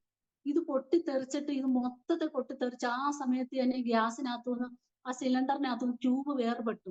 അപ്പോഴത്തേക്ക് തീയായി. അപ്പൊ എനിക്ക് എന്ത് ചെയ്യണമെന്ന് അറിയത്തില്ല. ആള് ഈ സ്ട്രോക്ക് വന്ന് ഇരിക്കുക. അപ്പൊ പെട്ടെന്ന് പിന്നെ ഇപ്പൊ 4 വർഷമാകുന്ന സ്ട്രോക്ക് എങ്കിൽ തന്നെ എനിക്കൊരു ഭയം, ദൈവമേ അച്ചായന് വീണ്ടും ഇത് കാണുമ്പോഴത്തേക്ക് എന്തെങ്കിലും വരുമോ എന്ന് വിചാരിച്ചിട്ട് ഞാൻ കൈയാട്ടി വിളിച്ചില്ല. എന്റെ ശരീരം ഒരു തളർന്നു പോകുന്ന ഒരു അവസ്ഥയുണ്ടായി. അപ്പൊ ഞാൻ പെട്ടെന്ന് ഇങ്ങനെ കൈയാട്ടി വിളിച്ചു. ഓടി വന്നിട്ട് എന്നെ തെള്ളി മാറ്റിയത് സ്തോത്രം കർത്താവേ എന്ന് പറഞ്ഞുകൊണ്ട് ഓടിപ്പോയി ആ ചില്ലുകൾക്കിടയിലൂടെ പോയി അതിശയകരമായിട്ട് അത് ഓഫ് ചെയ്തത് കൊണ്ട് അവളെ അത്ഭുതകരമായിട്ട് ഒരു വിടുതൽ നടക്കുമെന്നൊക്കെ. അത് ഓഫ് ചെയ്തില്ലായിരുന്നെങ്കിൽ ഈ ഭവനം കത്തി നശിക്കുമെന്നൊക്കെ ഇടയായി തീർന്നു. അതിന് കർത്താവ് അനുവദിച്ചില്ല. ആ കുക്കറിന് പൊട്ടി അത് എന്റെ തിളച്ച വെള്ളം എല്ലാം കൂടെ തല മുതൽ പാദം വരെ പിന്നെ വീഴുവാന്നൊക്കെ ഇടയായി തീർന്നു. ഈ ചില്ലെല്ലാം കൂടെ പൊട്ടി ദേഹം മൊത്തം വന്ന് മൂടി. അപ്പൊ എന്റെ ചർച്ചിലുള്ള പ്രിയപ്പെട്ടവർ, അടുത്ത് താമസിക്കുന്ന 2 ഫാമിലി, അവർ ഓടി വന്ന് ഇത് അറിഞ്ഞുകൊണ്ട് വന്നിട്ട് എന്നെ ഹോസ്പിറ്റലിൽ കൊണ്ടുപോകുന്നതിന് തൊട്ടു മുമ്പ് ആ ഡ്രസ്സ് ഒന്ന് ചേഞ്ച് ചെയ്യാൻ പറ്റാത്ത രീതിയിൽ കഞ്ഞിവെള്ളം ദേഹത്ത് മൊത്തം മൂടി. പക്ഷെ അവിടെ നടന്ന ഒരു അത്ഭുതം എന്ന് വെച്ച് കഴിഞ്ഞാൽ ഒരു അത്രയും കഞ്ഞിവെള്ളം തിളച്ചത് വീണിട്ട് പോലും ഒരു പോറൽ എനിക്ക് ഏൽക്കുവാനോ ഒരു പൊള്ളലോ എനിക്ക് ഏറ്റിയില്ല. നമ്മൾ യശയ്യാപ്രവചനത്തിൽ വായിക്കുന്ന പോലെ നീ തീയിൽ കൂടി പോയ വെന്തു പോകുകയില്ല, അഗ്നിജാലം നിന്നെ ദഹിപ്പിക്കുകയില്ല എന്ന ദൈവത്തിന്റെ വാഗ്ദാന പ്രകാരം എനിക്ക് അവിടെ ഒന്നും സംഭവിക്കാൻ ഇടയായി തീർന്നില്ല. ആ സമയത്ത് ഈ ചില്ലെല്ലാം കൂടെ വന്ന് കണ്ണിൽ അടിച്ചെങ്കിലും ഒന്നോ രണ്ടോ തരി മാത്രം ഈ സ്കിന്നേൽ ഇങ്ങനെ പ്രസ് ചെയ്തു. അതിന്റെ ഒരു ബുദ്ധിമുട്ടുള്ള ഹോസ്പിറ്റലിൽ പോയി ഇഞ്ചക്ഷൻ എടുത്ത് ആ പെയിൻ അങ്ങ് മാറും. പക്ഷെ അതിനുശേഷമാണ് എനിക്ക് കുറെ സ്ഥലങ്ങളിൽ എന്റെ കൊച്ചിലെ പോലെയുള്ള അനുഭവങ്ങൾ പറയുവാനും കർത്താവ് ഒരു സാക്ഷ്യമാക്കി തീർക്കും. അപ്പൊ ആ സമയത്തൊക്കെ കുറെ ഫോൺ കോളുകൾ ഞങ്ങൾക്ക് വന്നു. മറ്റുള്ളവർ, കർത്താവിനെ അറിയാത്തവരും അറിഞ്ഞവരുമായിട്ടുള്ള നിങ്ങൾക്ക് മാത്രം എന്താണ് ഇത്ര കഷ്ടത എന്ന് ഞങ്ങൾക്ക് ചോദിക്കുന്നുണ്ട്. അപ്പൊ അവരോടൊക്കെയും എനിക്ക് പറയാനുള്ളത് ഇത്ര മാത്രമേ ഉള്ളായിരുന്നു. കാരണം നമ്മൾ അപ്പോസ്തല പ്രവൃത്തികൾ വായിക്കുമ്പോൾ അതിന്റെ 14-ാം അധ്യായം 21, 22 വാക്യങ്ങളിൽ 21-ാം വാക്യത്തിൽ പറയുന്നു, പൗലോസ് ശിഷ്യന്മാരും പല പട്ടണങ്ങളിൽ സഞ്ചരിച്ച് അവരെയൊക്കെ ശിഷ്യരാക്കിയ ശേഷം 22-ാം വാക്യത്തിൽ നമ്മൾ വരുമ്പോൾ അവിടെ ഒന്നാമതായിട്ട് പറയുന്നത് വിശ്വാസത്തിൽ നിലനിൽക്കണം. രണ്ടാമതായിട്ട് പറയുന്നത് അനേകം കഷ്ടങ്ങൾ കൂടി നിങ്ങൾ സ്വർഗരാജ്യത്തിൽ കടക്കേണ്ടതാകുന്നു. ആ ആ ഒരു കാര്യമാണ് ആ പറഞ്ഞവർക്കെല്ലാം മറുപടിയായിട്ട് ഞാൻ കൊടുത്തത്. അതുപോലെ സങ്കീർത്തനം 34-19 പറയുന്നു, നീതിമാന്റെ അനർത്ഥങ്ങൾ അസംഖ്യമാകുന്നു, അവ എല്ലാറ്റിൽ നിന്ന് യഹോവ അവനെ വിടുവിക്കുന്നു. അപ്രകാരം നീതിമാന് ഒരുപാട് അനർത്ഥങ്ങളുണ്ട്, എന്നാൽ വിടുതലുണ്ട്. എന്നാൽ നമ്മള് വിചാരിക്കുന്ന പോലെ തന്നെ തീയുണ്ട്, വെള്ളമുണ്ട്, കഷ്ടങ്ങൾ, പ്രയാസങ്ങൾ, പക്ഷെ വിടുവിക്കുന്നവൻ ദൈവമാണ്. കർത്താവിന്റെ വിടുതൽ അവിടെ നടന്നത് കൊണ്ട് ഇന്ന് വളരെ ധൈര്യത്തോടെ പറയാൻ കഴിയും, അനർത്ഥങ്ങൾ എത്ര വന്നാലും കർത്താവ് വിടുവിക്കുവാൻ തക്കോണം സ്വർഗത്തിലുണ്ട് പ്രിയമുള്ളവരെ. അങ്ങനെ ഈ വിശ്വാസത്തിൽ ഇറങ്ങി തിരിച്ച നാൾ മുതൽ ഇന്ന് വരെ കർത്താവ് വളരെ അത്ഭുതകരമായ രീതിയിൽ ഞങ്ങൾ ഓരോ നിമിഷത്തിൽ ഞങ്ങളെ നടത്തിക്കൊണ്ടു പോകുന്നു. അതുകൊണ്ട് ഞാൻ എന്റെ ദൈവത്തെ സ്തുതിക്കുകയാണ്, വാർത്തപ്പെടുത്തുകയും ചെയ്യുകയാണ്. എന്റെ ഈ അരോമ ടിവിയിലെ പ്രേക്ഷകരോട് എനിക്ക് പറയാനുള്ളത്, കഴിഞ്ഞ ദിവസം ഞാൻ ഈ അരോമ ടിവിയിലേക്ക് സാക്ഷ്യം പറയുവാൻ തക്കണം എന്നെ ഒരുക്കപ്പെട്ടവരായിട്ടിരിക്കുമ്പോൾ കർത്താവ് എനിക്ക് തന്നായ ഒരു വചനം ഞാൻ വായിക്കുകയാണ്. അതായത് മത്തായി സുവിശേഷന്റെ 16-ാം അധ്യായം അതിന്റെ 26, 27 വാക്യങ്ങൾ. ഒരു മനുഷ്യൻ സർവ്വലോകവും നേടിയിട്ടും തന്റെ ജീവനെ നഷ്ടപ്പെടുത്തിയാൽ അവൻ എന്ത് പ്രയോജനമല്ല? തന്റെ ജീവനെ വീണ്ടുകൊള്ളുവാൻ മനുഷ്യൻ എന്ത് മറുവില കൊടുക്കും? മനുഷ്യപുത്രൻ തന്റെ ദൂതന്മാരുമായി വരും, അപ്പോൾ അവൻ ഓരോരുത്തരും അവനവന്റെ പ്രവൃത്തിക്ക് തക്കോണം പകരം നൽകും. ഇതാണ് കഴിഞ്ഞ ദിവസം പ്രാർത്ഥിച്ച സമയത്ത് ദൈവത്തിന്റെ ആത്മാവ് എനിക്ക് തന്നായ വചനം. എന്റെ പ്രിയമുള്ളവരെ, എനിക്ക് അവസാനമായിട്ട് പറയാനുള്ളത് ഇത്രയും ഉള്ളത്, നമ്മൾ ഈ ലോകത്തിലായിരിക്കുമ്പോൾ നമ്മൾ പലതും എന്തൊക്കെ നമ്മൾ നേടിയാലും, എത്ര ഉന്നത വിദ്യാഭ്യാസം, എത്ര കുടുംബമഹിമ ഉണ്ടെങ്കിലും, വീടും കാറും മറ്റു ധനമാനങ്ങളും ഒക്കെ ഉണ്ടെങ്കിൽ തന്നെ നമ്മൾ ഈ ലോകമൊക്കെ വിട്ടിട്ട് നമ്മൾ ഒരു ദിവസം ഈ ലോകത്തിൽ നമ്മൾ പോകേണ്ടതായിട്ടുള്ള ഒരു അവസരം നമ്മുടെ ജീവിതത്തിൽ വരും. ഇവിടെയാണ് നമുക്ക് മനുഷ്യൻ നിറവ്യത്യാസങ്ങൾ കാണിക്കുന്നത്. വിദ്യാഭ്യാസം ഇല്ലാത്തവരുള്ളവരെന്നുള്ള വ്യത്യാസം. എന്നാൽ ഇതൊന്നും ഇല്ലാത്ത ഒരു വ്യത്യാസങ്ങളും ഇല്ലാത്ത ഒരു നാട്ടിലേക്ക് നമ്മൾ ഒരു ദിവസം പോകേണ്ടി വരും. ഇവിടെ നമ്മൾ 70-ഓ 80-ഓ വയസ്സിന് ഒരു വയസ്സ് മാത്രം ജീവിക്കാൻ വേണ്ടി എത്രയോ വെട്ടിപ്പിടിക്കലുകൾ എത്ര വെട്ടിപ്പിടിക്കൽ നമ്മൾ നടത്തിക്കൊണ്ടിരിക്കുകയാണ്. അതുകൊണ്ട് എന്തൊക്കെ വെട്ടിപ്പിടിക്കാനുള്ള ഓരോ ഓട്ടത്തിലാണ് നമ്മൾ ഓരോരുത്തരും. ഇപ്പോൾ നമ്മൾ ഇവിടെ ആയിരിക്കുന്ന മനുഷ്യ മത്സരം മുതൽ പിണക്കം, അസൂയ, കുശുമ്പ്, പരസ്പരം ബഹുമാനിക്കാതിരിക്കുക, മൈൻഡ് ചെയ്യാതിരിക്കുക, ഇങ്ങനെ കുറെ പ്രശ്നങ്ങൾ മനുഷ്യർക്ക് ഓരോ ദിവസം കഴിയും തോറും ഇങ്ങനെ വന്നുകൊണ്ടിരിക്കുകയാണ്. ഇപ്പോൾ ജീവനോട് ഇരിക്കുമ്പോഴാണ് നമ്മൾ തീരുമാനിക്കേണ്ടത്. നമുക്ക് ഇവിടെ കഴിയുമ്പോൾ, ഇവിടെയല്ല നമ്മുടെ ജീവിതം, ഇവിടെ കഴിയുമ്പോൾ നമുക്കൊരു ജീവിതമുണ്ട്. ഇപ്പോൾ ജീവനോട് ഇരിക്കുമ്പോൾ നമ്മൾ തീരുമാനിക്കണം, നമുക്ക് നിത്യജീവൻ വേണോ അതോ നിത്യനരകം വേണോ എന്ന് ഇപ്പോഴാണ് നമ്മൾ തീരുമാനിക്കേണ്ടത്. ഞാൻ എപ്പോഴും എന്റെ കർത്താവ് പറയുന്നുണ്ട്, എന്നിൽ വിശ്വസിക്കുന്നവൻ മരിച്ചാലും ജീവിക്കുമെന്ന്. അതുപോലെ ഞാൻ കൊച്ചിലേ പോലെ ഞാനിങ്ങനെ ഒരു വാച്ച് ചെയ്യുന്ന ഒരു കാര്യമാണ്, സാധാരണ ഒരു മരണ വീട്ടിൽ ചെല്ലുന്ന സമയത്ത്, അത് ഒരു ചെറുപ്പക്കാരാണല്ലോ കുഞ്ഞുങ്ങളോ മരിക്കുന്ന സമയത്ത്, ആര് മരിച്ചാലും ശരി, ആദ്യം നമ്മൾ ഈ മരണ വിവരം അറിയിക്കുന്ന സമയത്ത് ചോദിക്കുന്ന ഒരു ചോദ്യമുണ്ട്, എപ്പോഴാണ് അടക്കം? ആ അടക്കം പിന്നീട് ഈ ബോഡി വീട്ടിൽ കൊണ്ടുവരുന്ന സമയത്ത് പ്രിയപ്പെട്ടവരൊക്കെ നിന്ന് കരയുന്ന കുറെ രംഗങ്ങൾ, ഒരു സീനൊക്കെ ഉണ്ട്. അതിനുശേഷം അവസാനം ചോദിക്കുന്ന ഒരു ചോദ്യമാണ്, എപ്പോഴാ ഇനി ആരെങ്കിലും കാണാനുണ്ടോ എന്ന് ചോദിക്കുന്നുണ്ട്. ഇതൊക്കെ ഞാൻ കൊച്ചിലേ മുതൽ ഇങ്ങനെ വാച്ച് ചെയ്യും. എന്റെ ഹൃദയത്തിൽ അതൊക്കെ ഞാനിങ്ങനെ ഓർത്ത് വെക്കുന്ന ഒരു സ്വഭാവം എനിക്കുണ്ടായിരുന്നു. അപ്പൊ ഞാൻ ഈ പോകുന്ന സമയത്തൊക്കെ ഞാൻ ദൈവമേ അവസാനമായിട്ട് ഇനി ആർക്കെങ്കിലും കാണാനുണ്ടോ എന്ന് പറഞ്ഞിട്ട് ആ മുഖം മൂടുന്ന ഒരു രംഗമാണ്. അതിനുശേഷം ഈ കല്ലറയിലോട്ട് കൊണ്ടുപോകുന്ന ടൈമില് ഈ കല്ലറയ്ക്കൽ ഏറ്റവും പ്രിയപ്പെട്ടവരായിരിക്കുന്നവർ മാത്രം വരും. അല്ല കുറെ ഫ്രണ്ട്സ് കാണും. ഇവരൊക്കെ വന്ന് നിൽക്കുന്ന സമയത്ത് ഈ പെട്ടി എല്ലാ ശുശ്രൂഷകളും അവസാനം ഈ പെട്ടി കുഴിയിലോട്ട് ഇറക്കുന്ന സമയത്ത് ഓരോ പ്രിയപ്പെട്ടവരും കിട്ടുന്ന വാഹനത്തിൽ കയറി തിരിച്ച് വീണ്ടും അവരുടേതായ ലോകത്തിൽ എന്തൊക്കെയോ വീണ്ടും വെട്ടിപ്പിടിക്കാനും എന്തൊക്കെയോ വലിയ കാര്യങ്ങൾ ധൃതിയിൽ ചെയ്യാനുണ്ട ഒരു രീതിയിൽ അവർ പോകുന്നതായിട്ട് കാണുന്നതിടയെത്തുന്നു. എന്നാലും ദൈവത്തിന്റെ വചനം പറയുന്നു, കല്ലറ വരെയുള്ളു ഒരു സ്വന്തം മാതാവിന്റെ, പിതാവിന്റെ, സഹോദരന്മാരുടെ, ഫ്രണ്ട്സിന്റെ സ്നേഹം. ഈ കല്ലറയ്ക്ക് ശേഷവും നമുക്കൊരു ജീവിതമുണ്ട്. അവിടെ നിന്ന് അങ്ങോട്ട് നമ്മുടെ കൈ പിടിക്കുന്നവൻ യേശു മാത്രമേ ഉള്ളൂ. വചനത്തിൽ ഒരുപാട് പ്രൂഫുകളുണ്ട്. ഈ കല്ലറ വരെയുള്ള സ്നേഹം അവിടെ വെച്ച് തീർന്നു. അതിനുശേഷം പിന്നീട് നമ്മൾ ഒറ്റയ്ക്കുള്ള യാത്രയാണ് അങ്ങോട്ട്. നമ്മൾ ഈ ഭൂമിയിൽ ഒറ്റയ്ക്ക് വന്നതുപോലെ തന്നെ തിരിച്ച് നമ്മൾ പോകുന്ന സമയത്തും നമ്മൾ ഒറ്റയ്ക്ക് പോകണം. ആ സമയത്ത് നമ്മുടെ കൈ പിടിക്കുവാൻ നമ്മുടെ യേശുപ്പൻ മാത്രമേ ഉള്ളൂ. ബാക്കി എല്ലാ സ്നേഹങ്ങളും, ഭാര്യ ഭർത്തൃബന്ധം, അപ്പനമ്മ, മക്കൾ തമ്മിലുള്ള എല്ലാ ബന്ധങ്ങളും ഇവിടെ വെച്ച് അവസാനിക്കും. അതിനുശേഷം നിത്യത വരെയും നമ്മളെ സ്നേഹിക്കുവാൻ നമ്മുടെ യേശുപ്പച്ച മാത്രമേ ഉള്ളൂ. അതുകൊണ്ട് എന്റെ പ്രിയമുള്ളവരെ, നമ്മൾ ഇപ്പോഴാണ്, നമ്മൾ ദൈവത്തിന്റെ വചനം പറയുന്ന പോലെ ഇപ്പോൾ സുപ്രഭാതകാലം, ഇപ്പൊ രക്ഷാ ദിവസം, ഇപ്പോൾ രക്ഷയ്ക്കായി താമസിക്കുന്നവരെ ഞാൻ അതിലാക്കും. ദൈവത്തിന്റെ വചനം പറയുന്ന പോലെ ഇപ്പോഴാണ് നമ്മൾ തീരുമാനിക്കണം. അതുകൊണ്ട് ഇവിടെ മാത്രമല്ല ഒരു ജീവിതം, ഇവിടെ വെച്ച് ജീവിതം നമ്മൾ അവസാനിപ്പിക്കുന്നു എങ്കിൽ തന്നെയും ഇവിടെ കഴിയുമ്പോൾ നമുക്കൊരു നിത്യജീവനുണ്ട്. കർത്താവിനോട് കൂടെ കോടാനുകോടി വർഷം കഴിക്കേണ്ട ഒരു സമയം നമുക്കുണ്ട്. ആ സമയത്ത് നമ്മള് ധൈര്യത്തോടെ കർത്താവിന്റെ സന്നിധി നിൽക്കണം. അതുകൊണ്ട് യേശുവിനെ അറിയാത്ത, ഇതുവരെ അറിഞ്ഞിട്ടില്ലാത്ത എന്റെ പ്രിയപ്പെട്ടവരോട് എനിക്ക് പറയാനുള്ളത്, കർത്താവിനെ നിങ്ങൾ വാസ്തവമായും തിരിച്ചറിയണം. ഞങ്ങള് കൊച്ചിലെ മുതൽ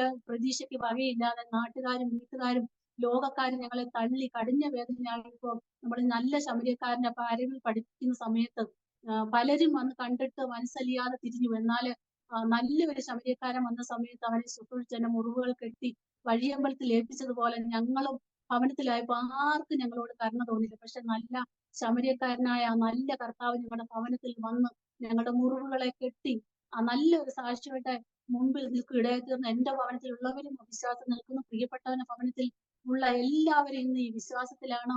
അതുകൊണ്ട് എല്ലാവരും ദൈവം അനുഗ്രഹിക്കട്ടെ. നിങ്ങൾ ഈ കർത്താവിനെ ഒന്ന് ടേസ്റ്റ് ചെയ്ത് നോക്കണമെന്നാണ് അവസാനമായിട്ട് എനിക്ക് പറയാനുള്ളത്. ഞാൻ ഒരു വാക്ക് പ്രാർത്ഥിക്കാൻ നോക്കണം ആഗ്രഹിക്കുന്നു. ഞങ്ങളെ സ്വർഗസ്ഥ പിതാവേ, ദൈവമേ, ഹല്ലേലൂയ, സ്തോത്രപ്പ. ഈ അരോമ ടിവിയിൽ വന്ന് എനിക്ക് സാക്ഷ്യം പറയാൻ തക്കണം ദൈവമേ. ഇപ്രകാരം ഒരു അവസരം കർത്താവ് അവിടുന്ന് തന്നത് ഓർത്ത് സ്തോത്രം ചെയ്യുന്നു.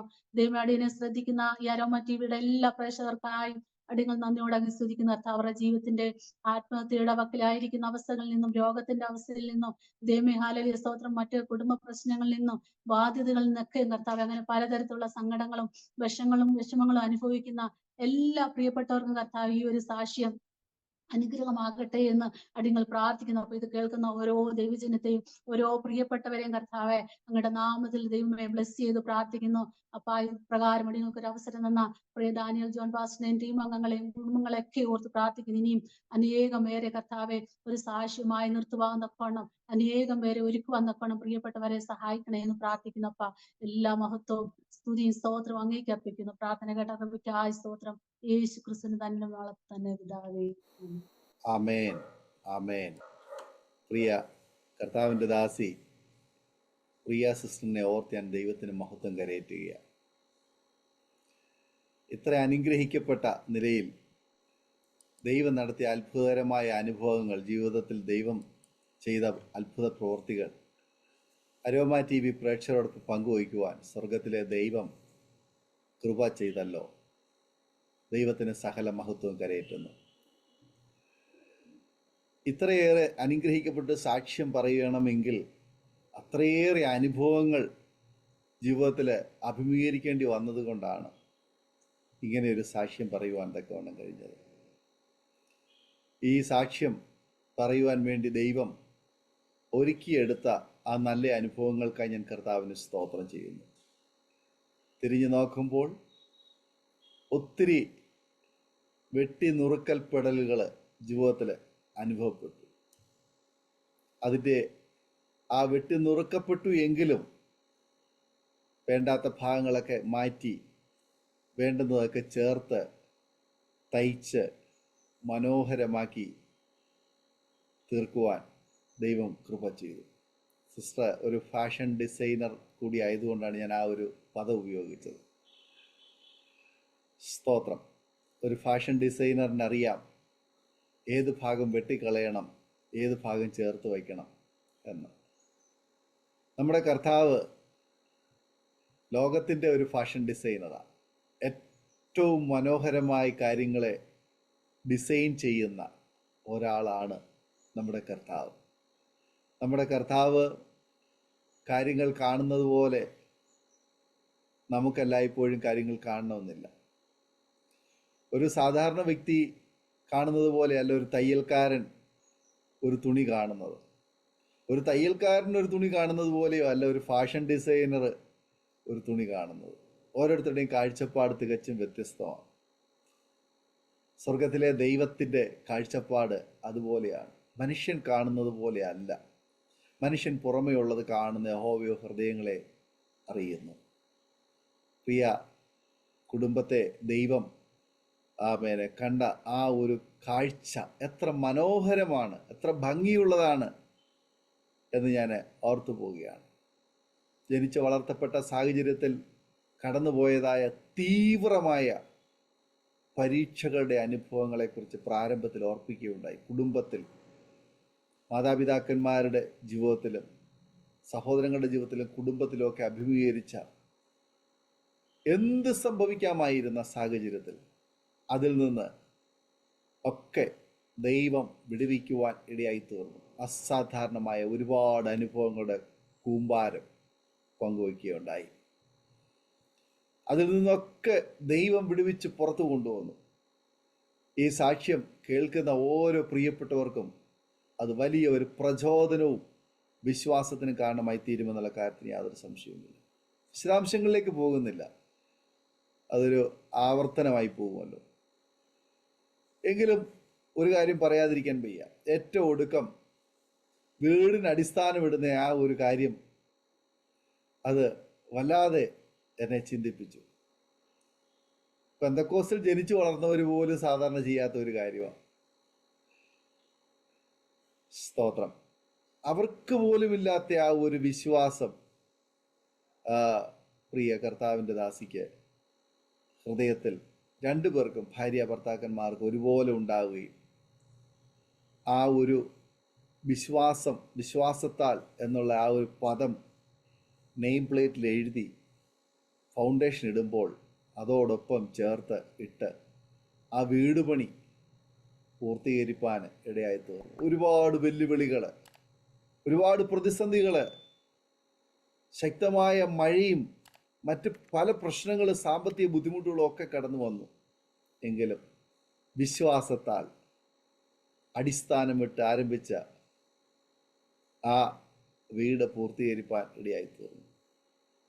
ദൈവത്തിൻ്റെ വചനം പഠിപ്പിക്കുന്നുണ്ട്, എൻ്റെ നീതിമാൻ വിശ്വാസത്താൽ ജീവിക്കും.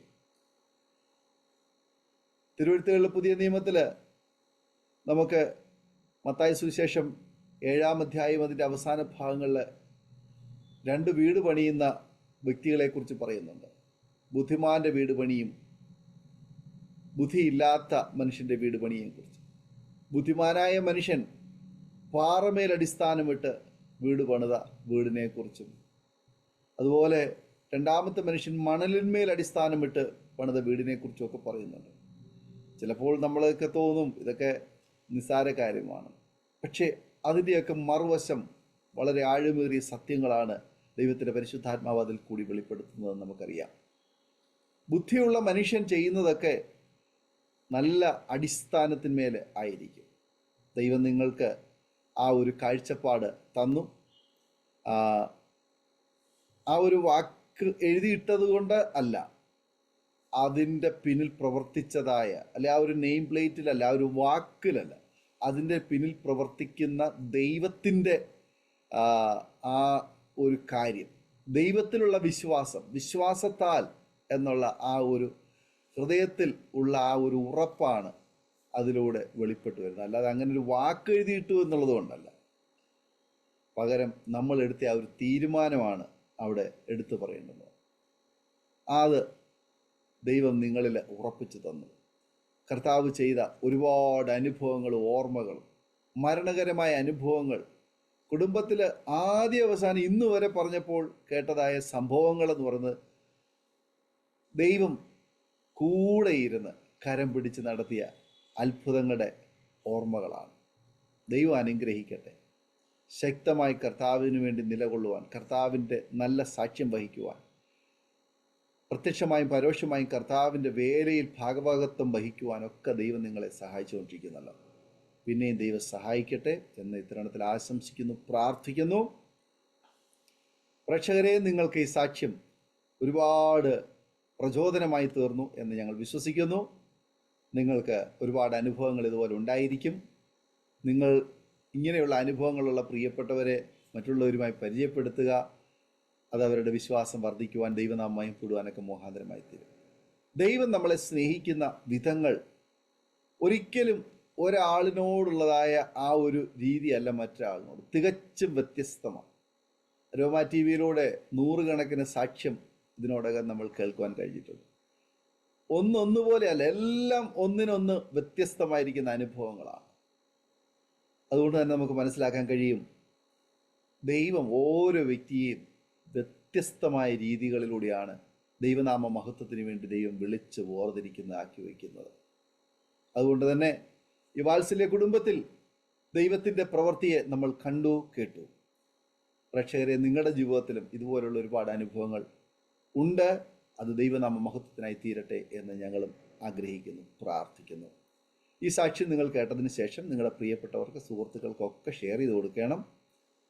അതുപോലെ തന്നെ നിങ്ങളുടെ വിലയേറിയ അഭിപ്രായങ്ങളും നിർദ്ദേശങ്ങളും കമൻറ്റ് ബോക്സിൽ രേഖപ്പെടുത്താൻ മറക്കരുത്.